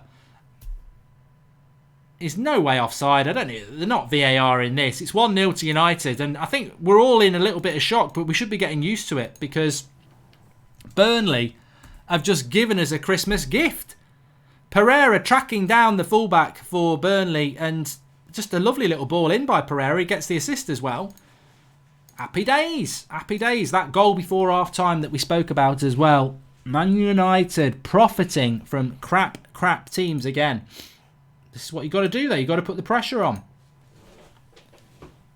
Nothing rocket science about that, people. Nothing nothing imaginative breaking the low block. It's just another mistake by another team in 48 hours. But if people make mistakes, you've got to capitalise. And the one person you want in a one-on-one situation is Anthony Martial. No question. Do you think if we get David Gill back and shipped Ed Twatwood out to NetWest, our situation would change?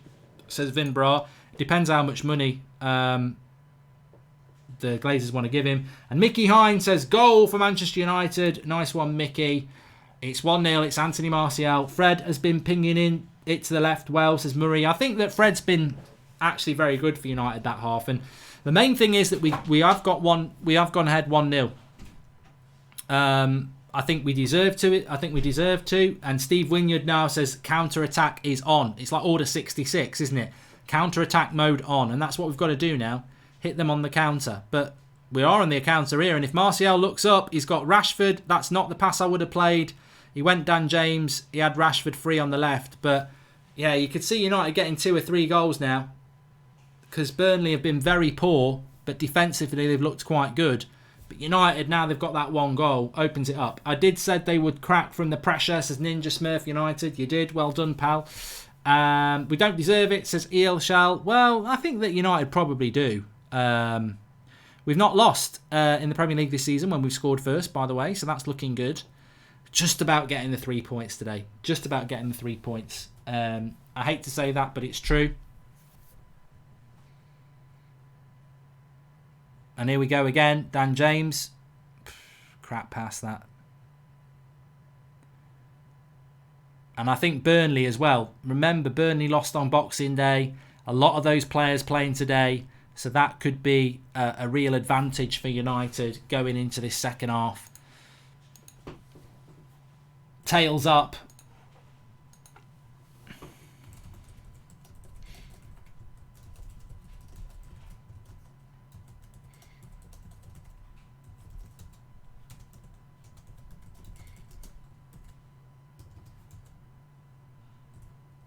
Good play, good closing down by Pereira though.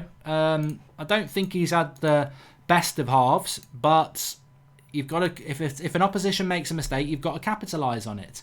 And I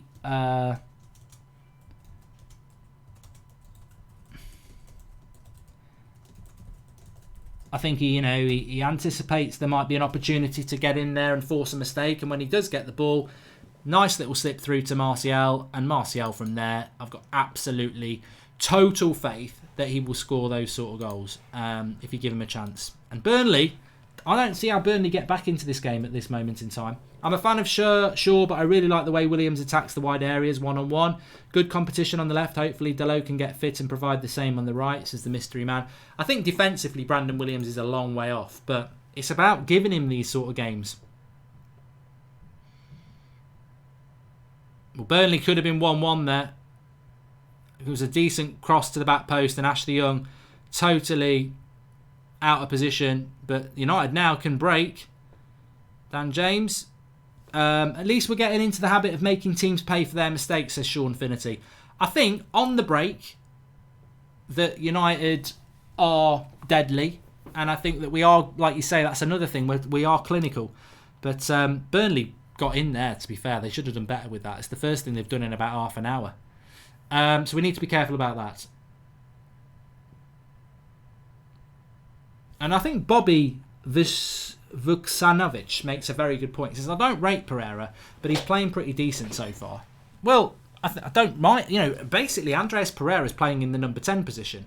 And number 10s can have a quiet game if they contribute. And Andres Pereira, for me, he could have the crappiest half in the world. I don't think he has had the crappiest half. I think he's had a bit of a average half. But the fact that he's jumped on a mistake, he's put an assist on a plate, that's what a number 10's there to do. And I think, Lingard's not played well for over a year, has he? But if he had the assist, you'd say, well, he's not playing well, but he's got the assist. Mark, why Ashley Young isn't going forward? Is he scared, says Red Devil. Freddie's getting consistent by the day, says Marky. I think Fred, to me, in that half, was superb again. And what an important player he's becoming for Manchester United. For a player that many people felt could be a flop, I think that Fred and Brandon Williams in that half are the two standout players. Anthony Martial is doing what Anthony Martial needs to do. Look, it's not, for me, Martial and Rashford, it's not about skipping past 20 players, tracking back to the right back position. I think this is where people get Anthony Martial totally and utterly wrong. The work rate as a striker, I remember people like Alan Shearer, and it's the work rate as a striker on and off the ball that make you be a good striker. But then when you get the opportunities, you score. And, you know, Martial actually has done some good things in that game. He had a shot cleared off the line. He's had some good link-up play with Rashford. He's battled with the front two. That's been his hardest work. His easiest work is Pereira putting it on a plate. The goalkeeper doesn't run off his line because he's probably injured. He's just got to pick his spot. So, you know, Martial's biggest contribution is probably one of his easiest. But that's how you judge a striker. So if we provide Martial with opportunities like that, he'll score more than he misses. And I think you look at that chance for Martial there. How many times do we put chances on a plate for Martial? And then look at how many times Firmino or Salah or Kane or Tammy Abraham or Aguero or Jesus. How many times do they get shots on goal from their players around them? Bloody loads. How many times does Martial get a good chance? Not that many. And if you give him those sort of chances like Pereira did there, he will score lots of goals. So, look, very happy that Manchester United are 1-0 at half-time. We do deserve it. We were coming into the game more and more. I said that, you know, the way to get at Burnley is down the flanks with the fullbacks. I don't know why Ashley Young's not bombing on. He didn't play against Newcastle. He's playing like he doesn't want to play. But Brandon Williams has pushed forward like a left winger. It's given us another man in the attack, and that has really caused Burnley problems. But the goal, to be fair, the goal comes from similarly what happened with Newcastle. They've gifted us a goal with bad defending, but Pereira pounces on it, puts Martial through. 1-0 Manchester United. And I did say before the game that I felt that the way we started the game, it was going to be individual brilliance or a mistake, and that has proven to be the case so far. You wonder now, will Burnley tire because they played most of their team against Everton 2 days ago, and they're going to have to chase the game. So can we turn this 1-0 into another 3 or 4-0 and take some momentum into Arsenal and get ourselves into such a good position in relation to the top four? So it's there to be done. Smith Jones says James needs to come off. He's had a rest but he's playing poor. Young doesn't go forward but he's made good passes from defence into the midfield. And Man United fan 81 says great pass from Pereira but Brandon Williams has been excellent. He has been good, but I think I've got to be absolutely honest and say that I feel that Fred is head and shoulders the man of the match. He's took hold of that midfield, which, look, to be fair, Burnley are playing a 4-4-2 and it's just not working. That whatever Burnley's plan is, it's allowing us to boss the midfield because they've only got 2 in there and we've got 3. But it's Fred for me who's really grasped the opportunity and run that midfield. So I'm very, very pleased with Fred, and he's been my man of the match. Attacking midfielder and defensive midfielder needed in January or we riot, says Daniel Ajasa. I'll tell you what, I'd be even more angry if we win today and get a result against Arsenal and then don't buy a midfielder. We don't know how long McTominay's out for, but we need to do it. The best thing is a draw or Arsenal win tomorrow, Mark, says Matt Ove Darlow. Well, I'm going to take a look at that in a moment, but we've got Paul who's just going to jump on with us for half-time as well. Paul, what was your thoughts in relation to that first half then? Can you hear me? I can, yeah. Yeah, sweet. Yeah, do you know what? I think we played pretty well. A few things we could do better on, but it's one of those games that if we scored first, we would say we've had a very good half. If they scored first, we would be saying, what have we been doing? So getting the first goal was absolutely vital. But yeah, some good performances in there. Fred is Fred. Where did he come from? He's had, what a game he's had. We've been looking for this type of player if he can keep this up for such a long time. And that will enable us to put Pogba in at number 10 when he does come back. He's had a fantastic game. Martial as well, his hold-up play is brilliant. Definitely, I think Fred and that, you know, Martial. I like Martial and just give him them chances and he'll prove all the haters wrong. But Fred, Joker 7 says he's played decent the last few games. Let's not forget, Fred played 48 hours ago in one of the most demanding roles on the pitch as well. Nick P says that was a weird half for Ashley Young. Bit too much Christmas pud maybe. He looks constipated. Josh Sutton says United are in cruise control. Comfier than wearing Uggs and trackies and drinking hot chocolate in winter. And Jay Singh says, finally we're pressing teams. The game isn't over. We need to get another 2 or 3. What are your thoughts on our set pieces, says Jay Singh. I mean, look, that first point, Paul, I think that's that's spot on, isn't it? We do need to second half come out and find that second goal, and hopefully the third goal, because even after we scored, they still managed to get a half chance. But what's your thoughts on the second half? I just think that goal sort of came at the perfect time, where we were on top for about 15 minutes. We scored the goal. Burnley, I think, look out of ideas and did for most of that first half. So for me, hopefully Burnley will start to tire and attack us, and then, I think Rashford and Martial look like they're up to it. I mean, Dan James hasn't been that good though, has he? Our right side's dead, isn't it? There's no overlaps at all.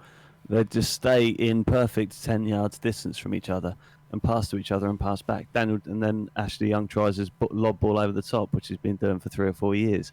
I don't know why they can't get some sort of chemistry between them there. I mean, even Pereira's the only one that put that ball in. The beautiful ball for Martial for that goal.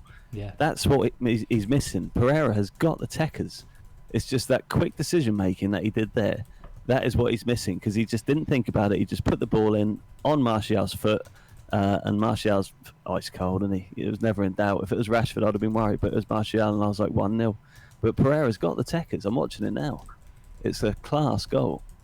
Well, I've always said this, and you were saying it just before the game, that I'm quite similar to you with Pereira. I spent a lot of time in the first few years of this channel saying that Pereira, I mean, I even remember us being linked to James Rodriguez and saying we shouldn't get him, we've got Andres Pereira, and everyone laughed, and they probably still would laugh, but it's because Pereira has got that in his locker. He always has, like you said. I'm like you, I don't actually think he's going to be good enough for us, I think, but if he gets the ball in that position there, he can pick a pass. It's just, I think Pereira's ceiling might well be a Bournemouth. I don't think he's a top 6 player, but I would love him to prove me wrong. I really, really would. Me too.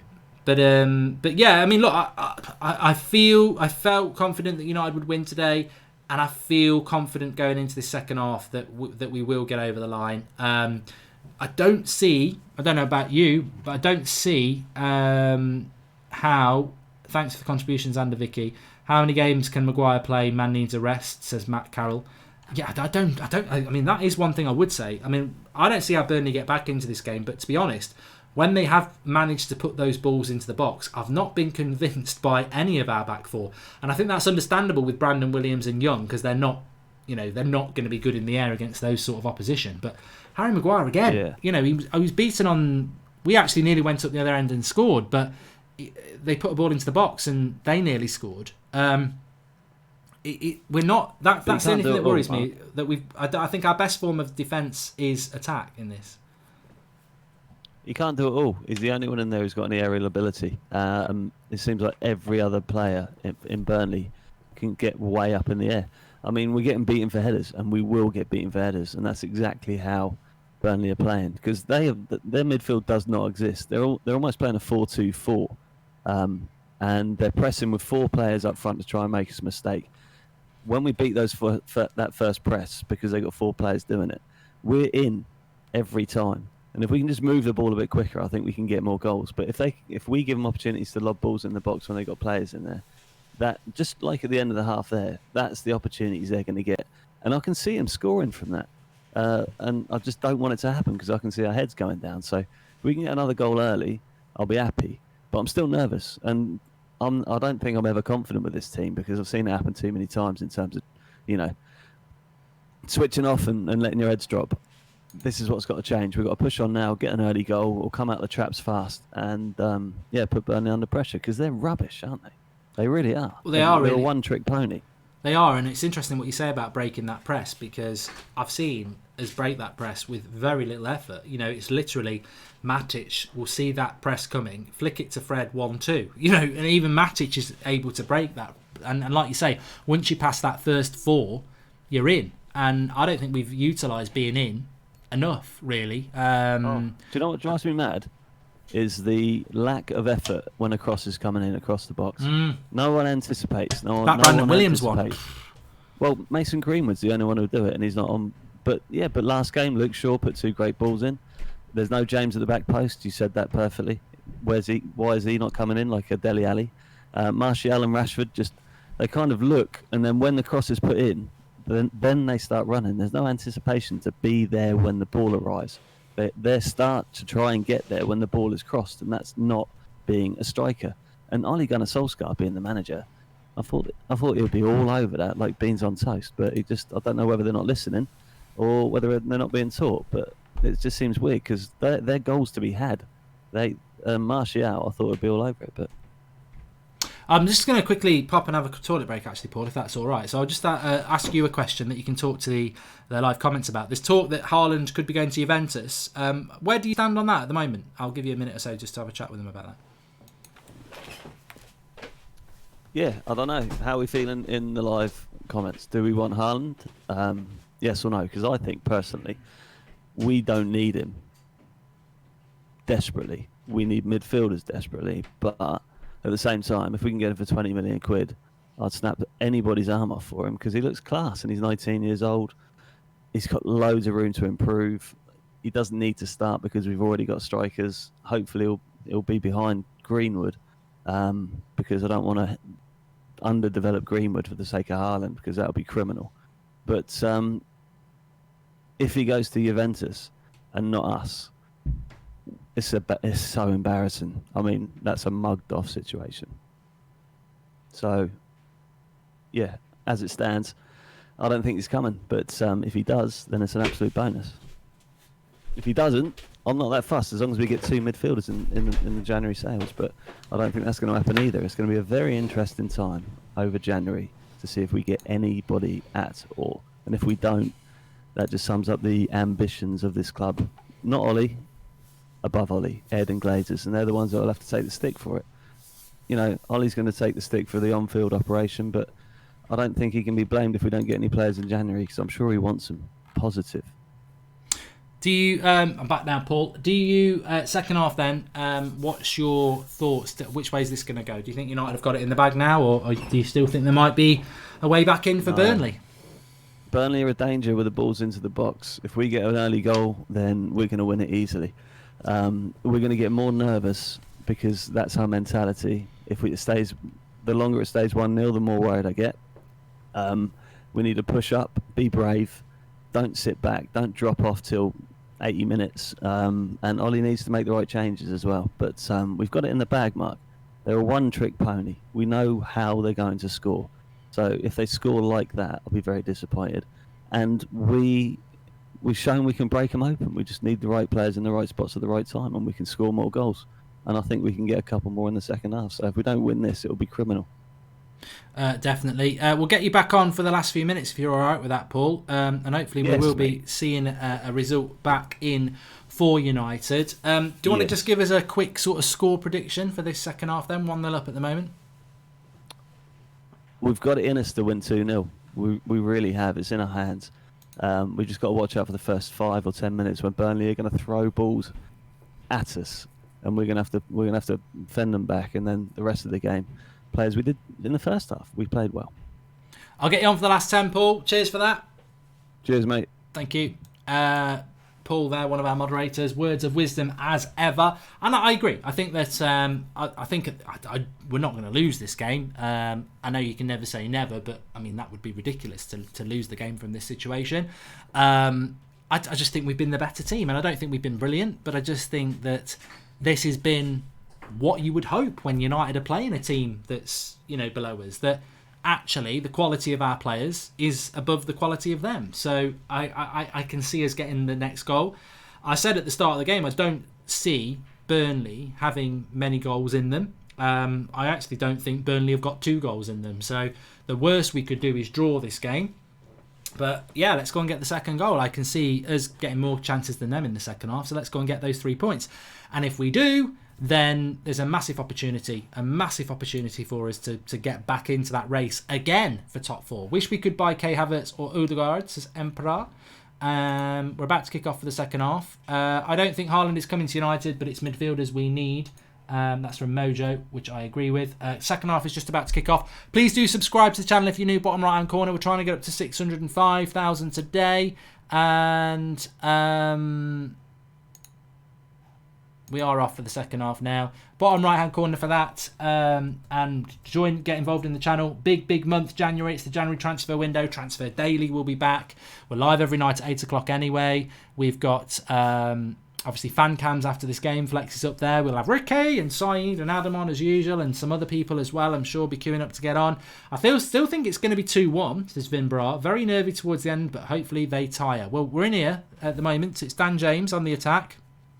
He's tackled, and they've dealt with that quite comfortably, Burnley's defence. But Burnley have struggled, and I think at some point you've got to say it's good from United, but Burnley have struggled to make the ball stick in our final third, and that has really given us a platform in this game to build upon, because they have not been able to get hold of the ball in the final third. If anyone doesn't know the score, who scored like Zach, it was Anthony Martial from a mistake by Burnley. Pereira pouncing on it, slipping him through 1-1. Anthony Martial. Don't miss those, or we don't miss many of them. But it'd be interesting. I mean, look, I'll do my half-time player ratings, actually. Why not? So, De Gea, I'd give him a 6. He's not really had anything to do. I think Ashley Young's a 5 for me. I don't think Ashley Young's had a very good half. I don't know whether it's because he banged his back, but if you can contrast him to Brandon Williams, who's bombed forward and back, Ashley Young didn't play against Newcastle. He's looked very, very out of it. Lindelof and Maguire, I'd give them both a 6. I mean, they've done okay, haven't they? Brandon Williams, I'd give him a 7. Touching an 8. In fact, I'd give him an 8. Matic and Fred and Pereira, I'd give them all a 7 because they've won the midfield battle. And I'd give Martial and Rashford a 7. I think they've looked dangerous. So, platforms to build on there. But let's build on it in the second half. Let's keep those player rating scores up. In my opinion, Young's positioning is a coaching decision. Left back always allowed further forward. Right back guards the counter in the back three. Fred man of the match so far. DM needed in Jan, says Sean Finity. And I think you're actually right with regards to that, Sean. Corner for United here. I think it is a tactical decision because it makes no sense why Ashley Young has not got forward. But we don't need a back three against Burnley. They've got no pace. They're not going to hurt us, and I think we could really hurt them by being a bit more adventurous, and especially in this situation. We've got to win. We need 3 points. Corner for United. They've gone short again. Brandon Williams. Easy keeper.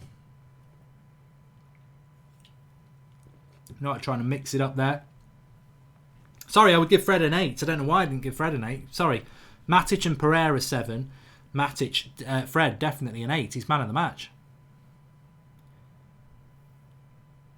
Again, another ball by Burnley, not sticking.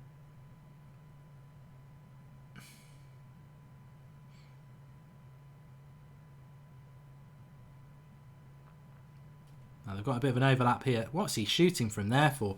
Let them do that all day week from Hendrick. Shooting from 35 yards against De Gea. You know they're panicking when they're doing that. Maguire in the box and we do a short corner, says Jamie. Yeah, we don't seem to be able to get the best out of Harry Maguire at all at the moment.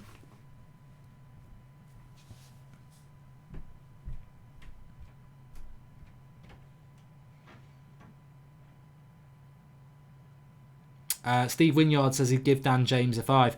I don't think I marked Dan James, so I would agree with you. I don't think Dan James has had a good half. Rashford and Martial look lively. Oscar Davies, latest member of the United Stand Members Club. Welcome, mate. The key for United is to get the second goal in this game. You don't want it to be going into the last 5. Good running by Fred again. Brilliant by Fred. Gets it out to Dan James. It's a good cross. 2-0, Anthony Martial, and it's given. No! What? You're joking, ref. What's gone on here? He's given a foul. It's a goal. Why not? What? I don't know why he's not giving it. Bloody Mike Dean. I don't know why he's not giving this goal. Doesn't even want to go to VAR for it. What? Just... I don't even know. I can't even tell you why he's not giving that goal. He must have seen a clear handball, but United are on the attack anyway. But cross comes in from Dan James. Both players go to ground. Martial gets up quicker and buries it. And I don't know. How is that goal not given?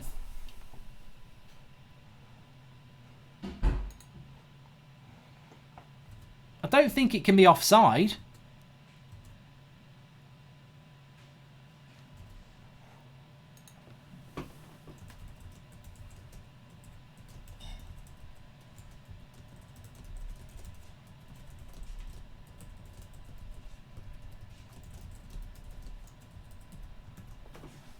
Well, Mike Dean's obviously seen something to say that it's definitely not a goal. So, but do you trust Mike Dean? Hopefully we're going to see it back on the replay there. We still haven't seen it back. Here we go. Dan James.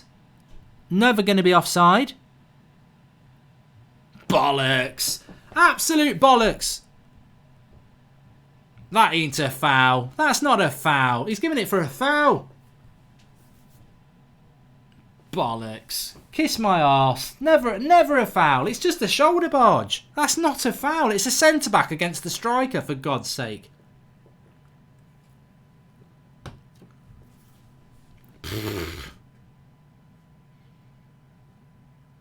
Not offside. No handball. Mike Dean just decides it's a bloody foul.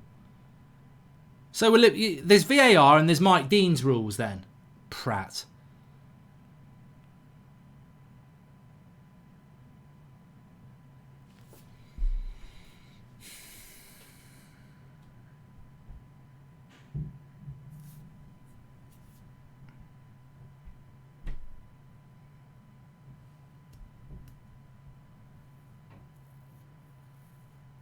Well, a few people are saying he tripped him. I don't. I think it was a... I think in the box like that, you've got every right to use your arm. I don't think it was a foul, but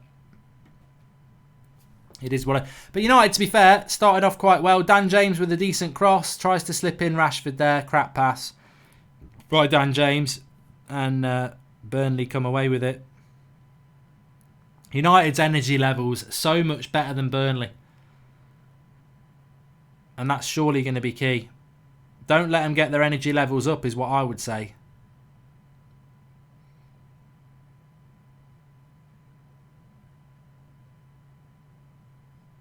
Good working back by United here. Burnley on the attack, but there ain't many options for Burnley. And Lindelof clears it. Pereira helps it on. Good pressing from United here. Ooh, good turn there though.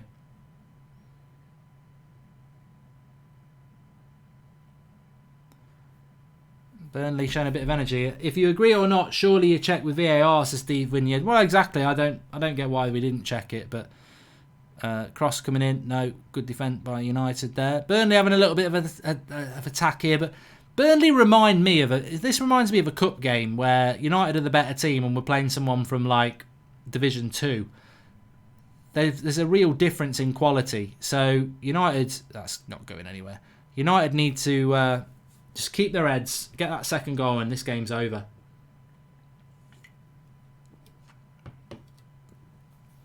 Good play by McNeil there. I remember McNeil got linked to United actually. Good bit of skill.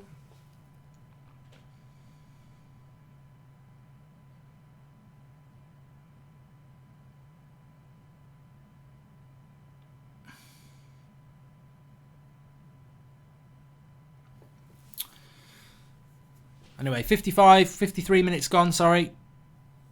Lingard, United should look at that. McNeil, he looks good, says Smith-Jones. Well, United on the attack here. Pereira, nice ball into Martial. Again, gets his shot off, saved by the keeper's feet. But that's what you want from your number 10, Pereira. I mean, one thing I would say about Pereira is he does, if he gets that space, he does make things happen. Rashford, trying to shoot. No. United trying to press here. McNeil's doing bits for Burnley on the break here. Game getting a little bit stretched here. Burnley, got to be a little bit careful of Burnley. Harry Maguire clears it. You feel there might be a goal coming up here for United just to kill this game off.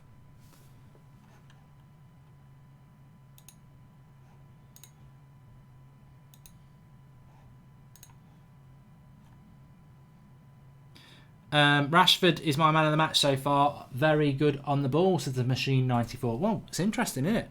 I wouldn't put Rashford's performance as bad, but I wouldn't put him as man of the match. But interesting how people see things. Pellegrini's been sacked, apparently, says James McCluskey. It's a long time coming if it has happened. I mean, it's a big if, but I don't know. They're nearly in the relegation zone, aren't they? So, yeah, Lily says it's true. So, Pellegrini sacked, not surprised.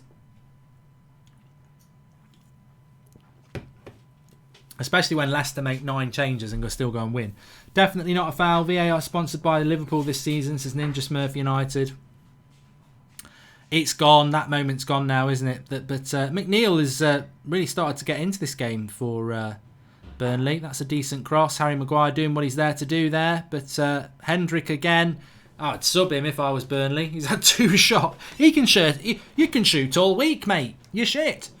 2 shots from Hendrick in this half, and he probably wouldn't have got a conversion for either. But United comfortable at the moment. Look at what Matic has won compared to the rest, says Richard Knowles. I don't know, mate. I don't have them stats in front of me.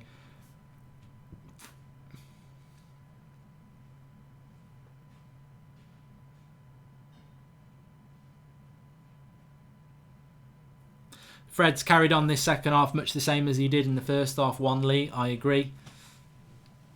David Tollison says he agrees that Rashford's been man of the match. So substitution coming for Burnley here. I think it looks like Jay Rodriguez is coming on. The front 2 of Burnley have been a waste of time, to be honest with you. You play front 2 and they've done sod all.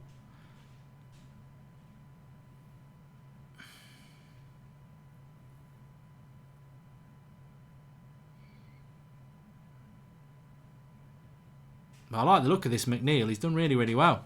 Really, really well. Thank you. And they've won a corner here. But McNeil for Burnley, second half, is man of the match.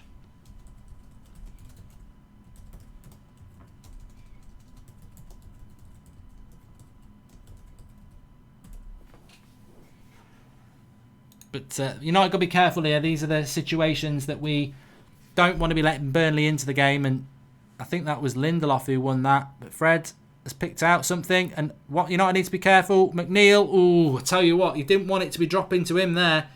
Edge of the box, drags it wide. It felt like United were going to break away. But they won the second ball. Drops to McNeil, edge of the box. And I was a bit worried for a moment.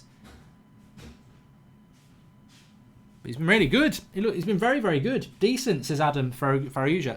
He has. He's been good for them. This second. I didn't really notice him in the first half, if I'm honest, but second half, been very, very good.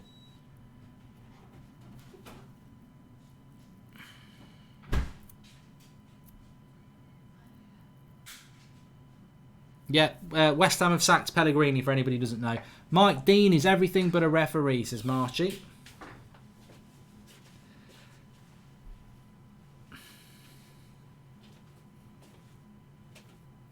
Big 3 points today, if United get this. I know it's only Burnley, but for United to go and win 2 games in a row would be... Well, I don't think we've... I think we have we done it this season? Have we won 2 Premier League games in a row? We must have done. We must have done. But yeah, Spurs and City, of course. But these would be more significant because these are the games that we should have bloody won.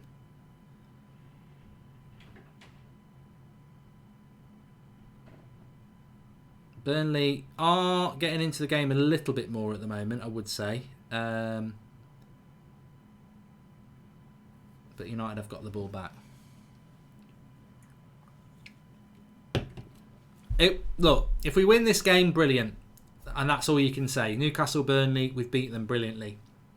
It just makes the Everton and Watford games even more frustrating that we've dropped 5 points. But consistency...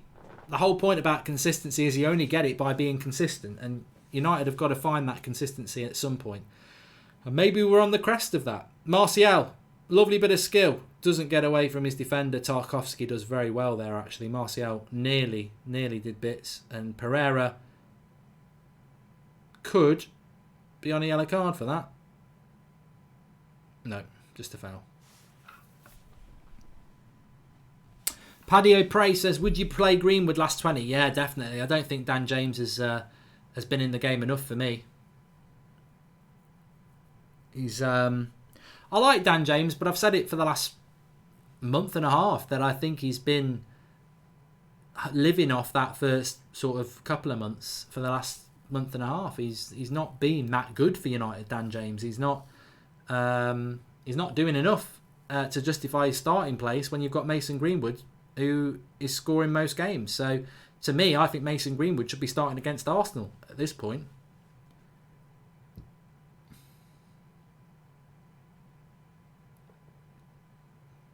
Rashford.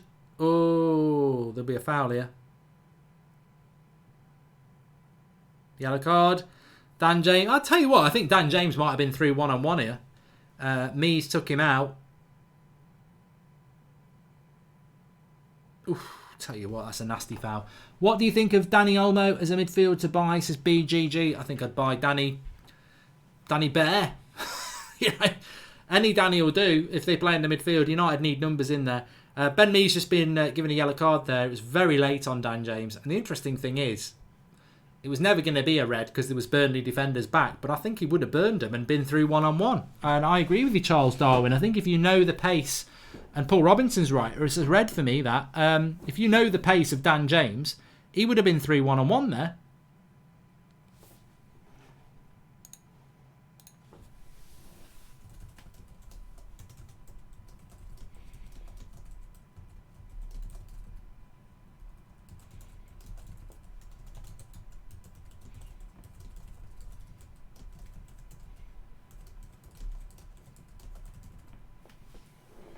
So free kick, Pereira.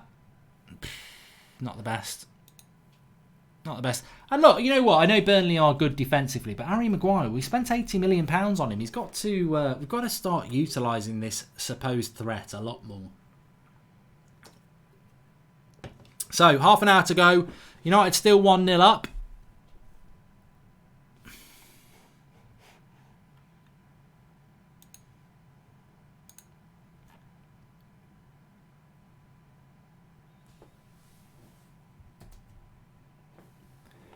Will we get top 4? Says Ox2. Well, look, that's the big question, isn't it?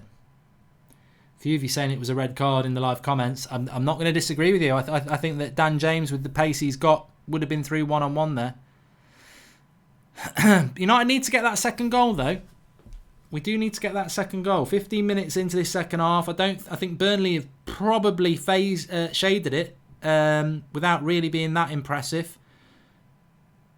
They got a shot off there to De Gea, but I think it was going to be offside anyway. Yes, it was. We don't want to be inviting confidence from Burnley any more than we are at the moment.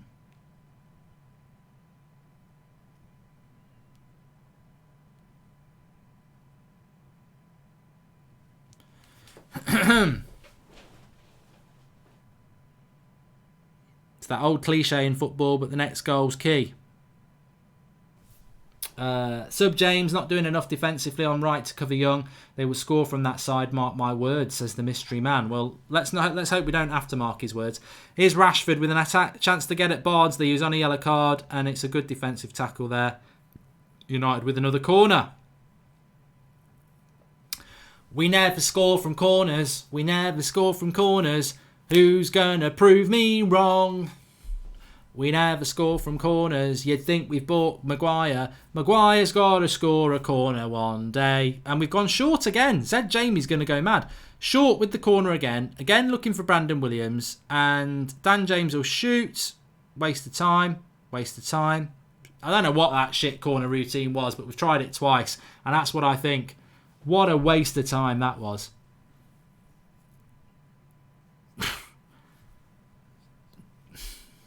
I don't even know what the plan is with that short corner, but shooting from 30 yards, nah.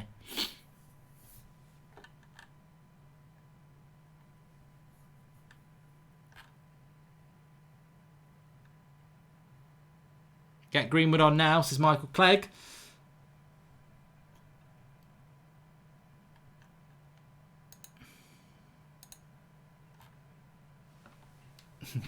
Davis Stark says Ollie out.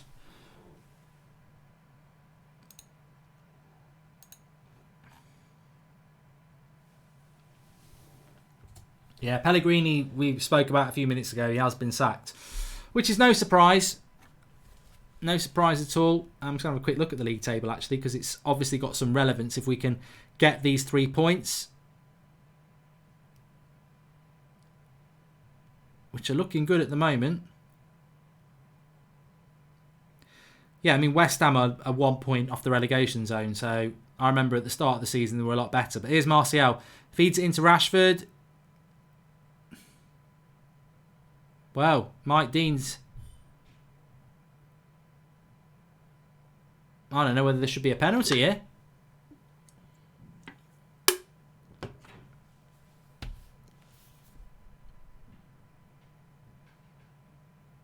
I don't think you're going to get a penalty for that somehow. Martial running into Bardsley. They might VAR it.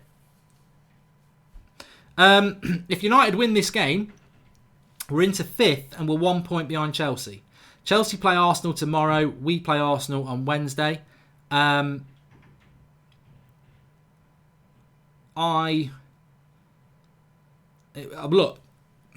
I'm on the kickoff tomorrow with True Geordie. It's Arsenal against Chelsea. If United win this game, I fancy us to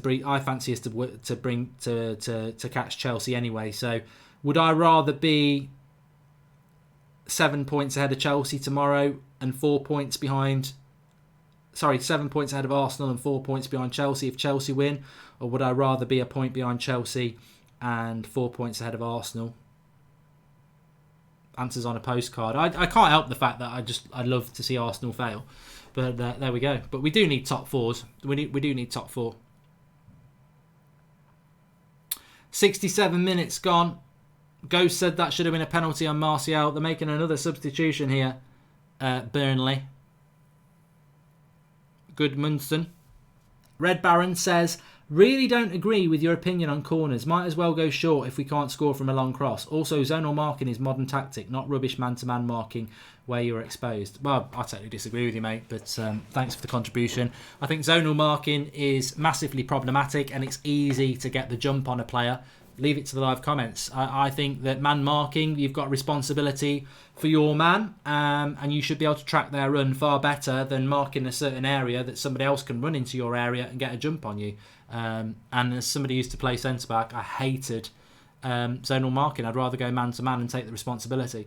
We need to score again. Can't depend on a clean sheet, says Abernaf Ray. Well, I tell you what, that would be progress for United to get a clean sheet. It'd be our first one in the Premier League this season, wouldn't it? And Lindelof's given a free kick up here, which I think Lindelof's a bit silly here and a bit naive. He doesn't need to be battling like that in that situation. He's never going to get the ball, and he's given a free kick for Burnley to put a ball into the box, which is all they want. I think sometimes it's very easy to say that from the side, but a little bit of discipline there from Lindelof. But an opportunity for Burnley to put the cross into the box, and we've defended crosses quite well so far. There is the cross, and Matic there using his... Oh, what a save by De Gea! Good save by De Gea there. It's a good clearance header by Matic from the cross, and it comes to Bardsley, who shoots through the crowd, and it's a low save. It was a lovely hit. It's a low save by De Gea. I mean, it's a save De Gea's got to make. It's not a worldie. But he makes it well. And it's another corner for Burnley. And back post me. Another corner.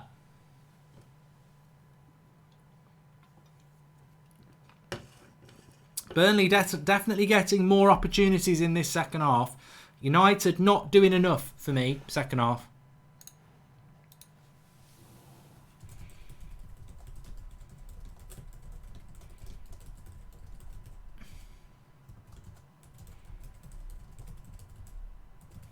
We're doing the old... well, up by the hair. We're doing the old counter-attack thing, aren't we? Which should pay dividends because we're so good at it. But I'd like to see us just get hold of the game a little bit more. I think we're starting to lose the midfield battle. Burnley are picking up a lot of the second balls, which in the first half they weren't doing. Getting a lot of sloppy free kicks from United. I just wonder if the tiredness is affecting us a little bit more than it's affecting Burnley.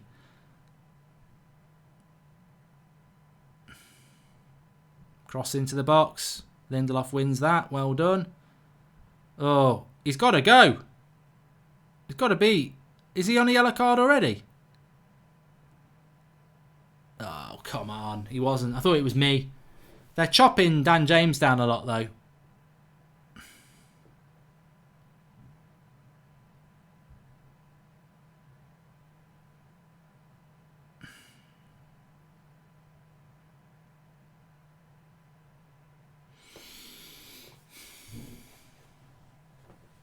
Taylor's in the book. It wasn't him. It wasn't me who fouled. Dan James does get fouled a lot, doesn't he? He really does. Sub Greenwood on, says Toby. Lingard's coming on.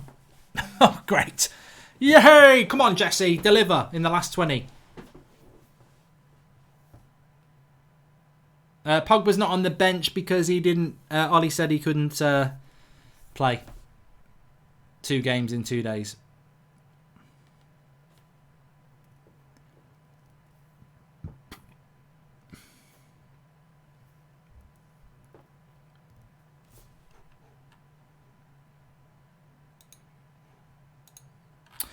While we've got a gap in the play, actually, please do subscribe to the channel if you're new. Bottom right hand corner to do that. Dan James is still down injured at the moment. Please do subscribe to the channel if you're new. Trying to get up to 605,000 today. And do get involved in the channel. We've got fan cams coming up after the game. Obviously, my match reaction. We're live every night at 8 o'clock. Loads going on with the show. Obviously, Transfer Daily starts very, very, very soon because the January transfer window opens up on Wednesday. So lots to get involved with. We've got call-ins and all that as well. And you're very welcome if you're new. You won't regret it. It's a fantastic community that we have.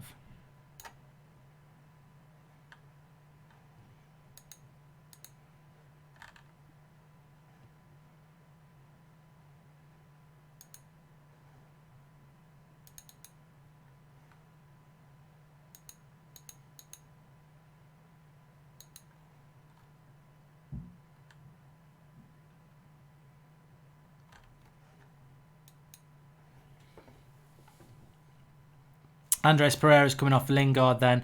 I mean, that's to be expected, I think. He's he played 90 minutes, didn't he?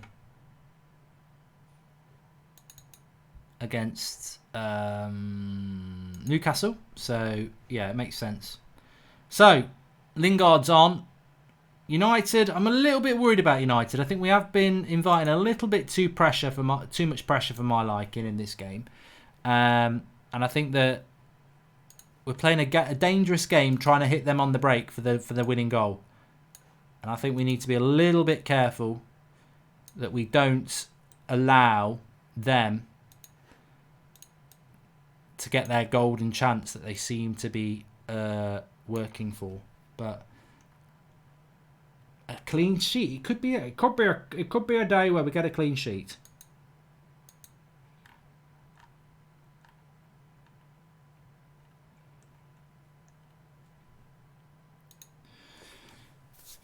Let's hope so. Anyway, Dan James still on the pitch. Jesse Lingard on the pitch now for Andres Pereira. I agree. I would get a Greenwood on.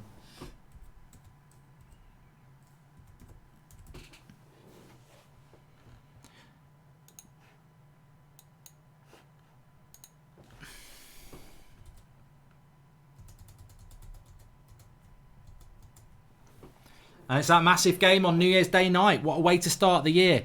Manchester United against Arsenal. I remember looking at that and thinking, oh my God, that's a tough way to start the year. But conceivably, we could be 7 points ahead of them when we play them if they lose to Chelsea tomorrow. Burnley looking a little bit more energetic than us, though. I think our energy levels are worrying me a little bit. Ollie spoke about how the energy levels would be with us. They've got a free kick on the edge of the box here, Burnley. Ollie spoke about how we would be fitter than them because we're younger, but I'm not seeing that. Although they look a lot fitter than us in this second half.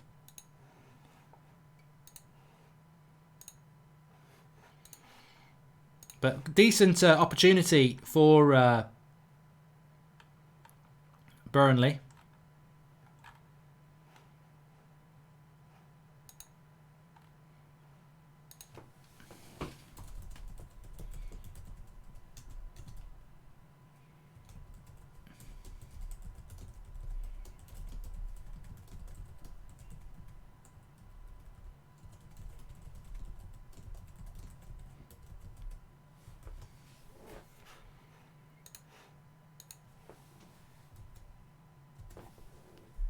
Oh, just over the bar from the free kick from Goodmonson.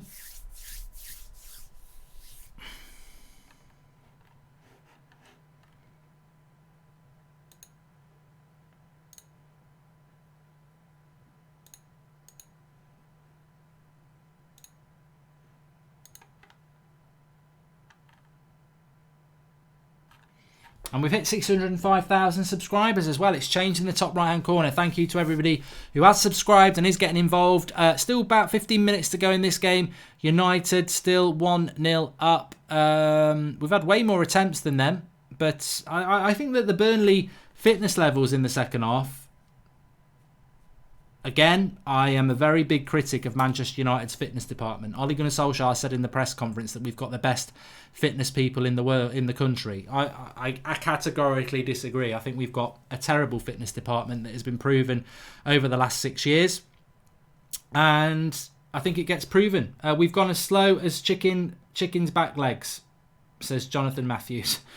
We've not done it. Again, I mean, I think this second half's been really disappointing from Manchester United, and I hope we can just get this second goal and win it, because the first goal came from a Burnley mistake. So effectively, we could win the game from a mistake.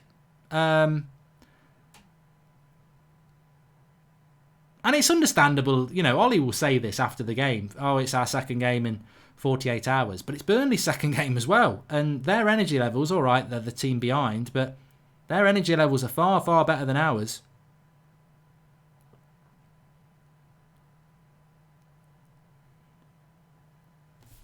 Lingard and Christian Eriksen are age mates. Let that sink in, says Vince as viewpoint. They're both 27, yeah. Yeah, no one would ever really think that, would they? Should have kept the ball better second half, I agree. I think at the end of the day, if we get the win, we'll all be happy. If we end up bloody drawing, we'll be bloody fuming, won't we? Brandon Williams here, though. He's got some space to break into. This is the sort of break we've been waiting for. Now Rashford. Stand him up. I don't know what Rashford's doing there, to be fair.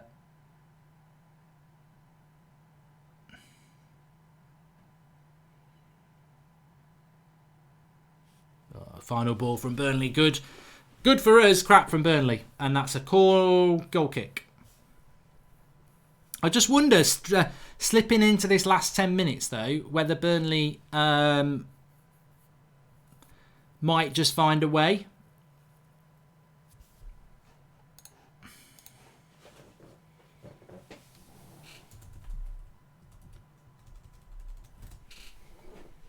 I mean, that's a terrible ball out from the back there from United. We're just inviting a lot of pressure. It just feels like we're just tired, and I'll be proper pissed off if we don't get these 3 points, because we don't seem to have battled hard enough for this second half. FIFA House says it'll be 1-1.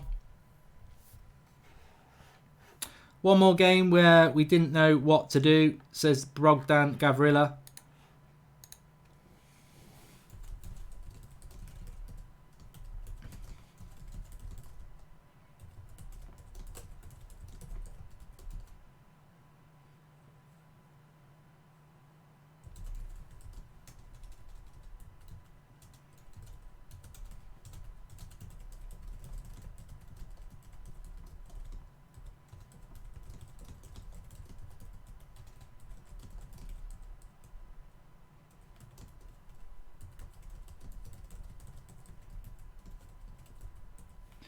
And we are playing with fire. I've just tweeted that out there. We are playing with fire because the only tactic we've got at the moment is counter-attacking football. And this is going to hurt us throughout the season. I mean, look, hopefully we're going to get these 3 points. But you've got to box a little bit clever. Burnley aren't that good. We were talking about half-time saying Burnley, very, very poor side. And yet, second half, they're the better team. And we are just playing this counter-attacking tactic. And it's not worked. And it might work and we might get the second goal, but we're making a lot of hard work out of this game, letting Burnley back into it. And ultimately, hopefully, they will end up being toothless. But I feel that we are making a lot of hard work out of this game. When, realistically, I fancied us to go on and win it comfortable.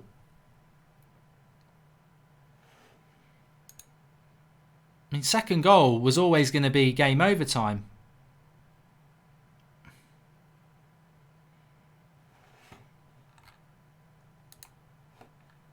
Not a particularly good team. Not a particularly good team at all. Paul will be coming on in a minute. Ryan Singh, don't worry about that. Big Yap Jim says he'll be disappointed if Burnley score. I'll be bloody furious if Burnley score. I just feel that surely we'll get over the line. But how do you let a game like this drop? Lingard's just handballed it. Rashford needs to learn from Martial and pass. It's a Ninja Smurf United. I still think he needs to work on that. But this last 10 minutes, we're just going to see Burnley lofting. But I mean, they've got a free kick in their own half here, and the goalkeeper's just going to hit a long ball, Stoke ball, into the box. That's what he's going to do. Paul, can you hear me? Hello, mate. Yeah, I mean, look, we're hanging in there at the moment, but I'm a little bit worried that what should be a comfortable 3 points, we're more and more letting Burnley back into this. Yeah, it was never going to be a comfortable 3 points at 1-0. It never is it? No, Dan but this is James good. offered a run. And this should be it. Martial put in. No, what's he doing? Absolutely bottled it. Lingard.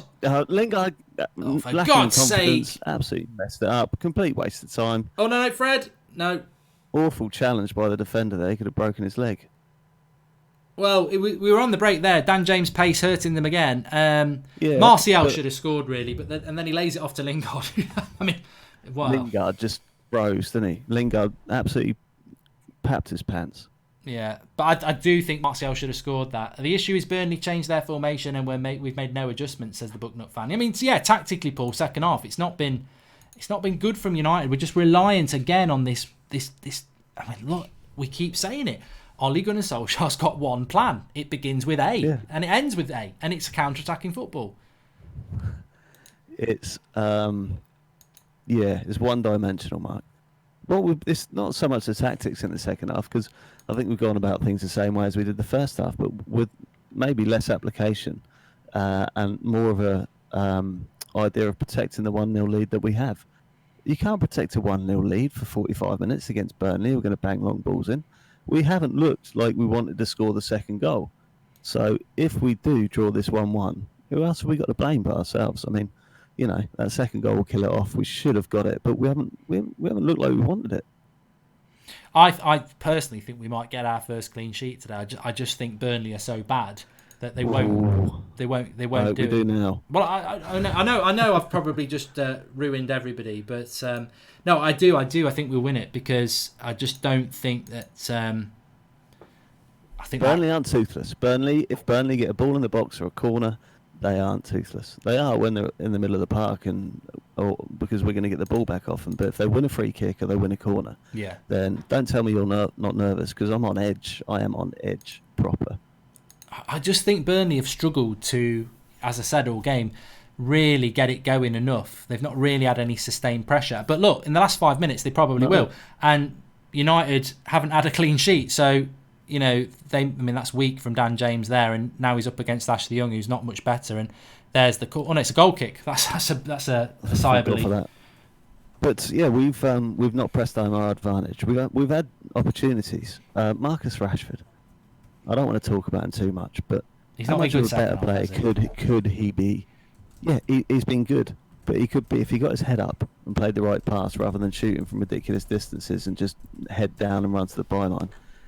He can learn this, but he's been good, and I'm not saying he hasn't been good. So try not to give me too many pelters, but he could be so much better if he got his head up and linked the play a little bit more. But yeah, I'm a little bit nervous, Mark, but we need to batten down the hatches because Burnley are going to come for the last 5 minutes. Yeah, and I think Dan James has got better the more the game has got stretched because Burnley are having to obviously go for it. So it does play into our hands. It wouldn't surprise me if United went and got the second goal. Marcus Rashford's gone down here. Yeah, it doesn't look too good either. Oh, that wasn't too bad. I think he's going to get up and he's going to be okay. But yeah, I think that. But yeah, we've invited the pressure. I saw you tweeted it actually. We have invited the pressure, but they haven't. Burnley are rubbish. If we draw this 1-1, we've thrown points away. So 1-0 will be great for me. Thank you very much. Robbie Brady's coming on now, formerly of United.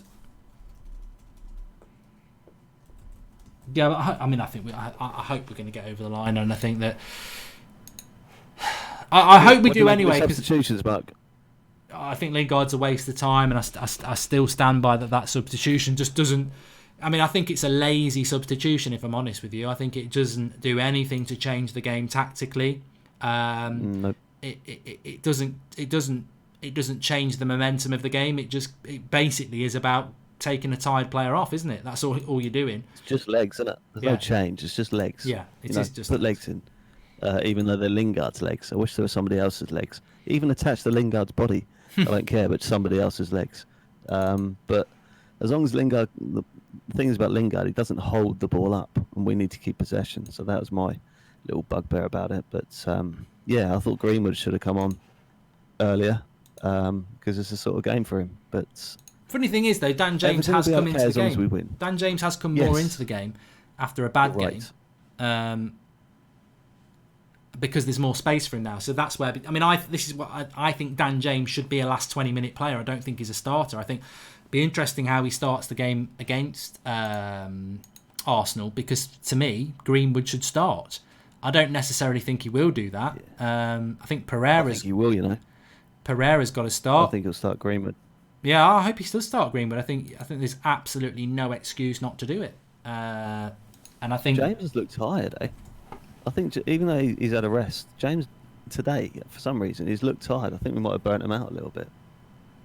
But yeah, I mean, look, obviously, for obvious reasons, we want United to win, but look, a draw is not a loss, is it? And I think a draw would be long looking ball into the box. Yeah, they're what United have got to be careful of. Those, they've got to win the second balls as well. Do you know the balls that come straight down, like vertical, just loop? They're the most difficult to defend. They're really difficult to get away, and they're just going to be lobbing them into the box. Excellent. That's good. Williams has had a good game, mate. Yeah, I think he has been good. He's a player who looks like he's tired as well.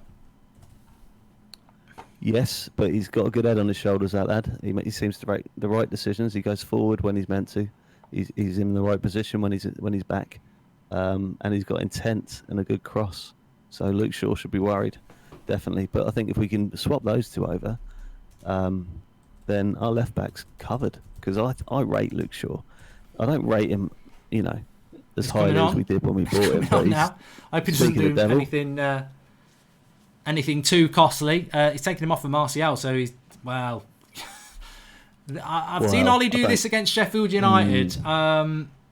Asking for a kick in there, isn't he? Yeah. Unfortunately, if it works, it's brilliant. If it doesn't work, it's like why have you... And I've heard people say this before. I think it was Ricky who will be on the fan cams later. He said, "Why take Martial off, who's the player who can hold the ball up?" But look, if it works, it gives us an extra defender. The thing is, he's damned if he does, he's damned if he doesn't. If it works, it's not brilliant. He just did it. If it doesn't work, we'll crucify him. But we're asking him to make changes. He's made changes. It's a defensive one. There's 2 minutes left on the clock. Luke Shaw, cross in. Looped over. Ooh. And... offside. Goal kick. Unfortunately. Just to all the dickheads in the live comments who are saying 1-1. You're running the risk of just being blocked completely. Forget timeouts, people. We would just block them. And 2, I'm literally like 3 seconds... there's literally hardly any seconds between what you're seeing anyway. So people who are saying 1-1 when I'm not saying 1-1, it's clearly a lie. So Don't listen to the fake scores. It's not 1-1. It's nowhere near 1-1. It's not even near. It's not even 1 Juan because Matta's not on. So yeah, and it's not even near our goal. So you don't need to be worrying about 1-1. 5 minutes added 5 minutes.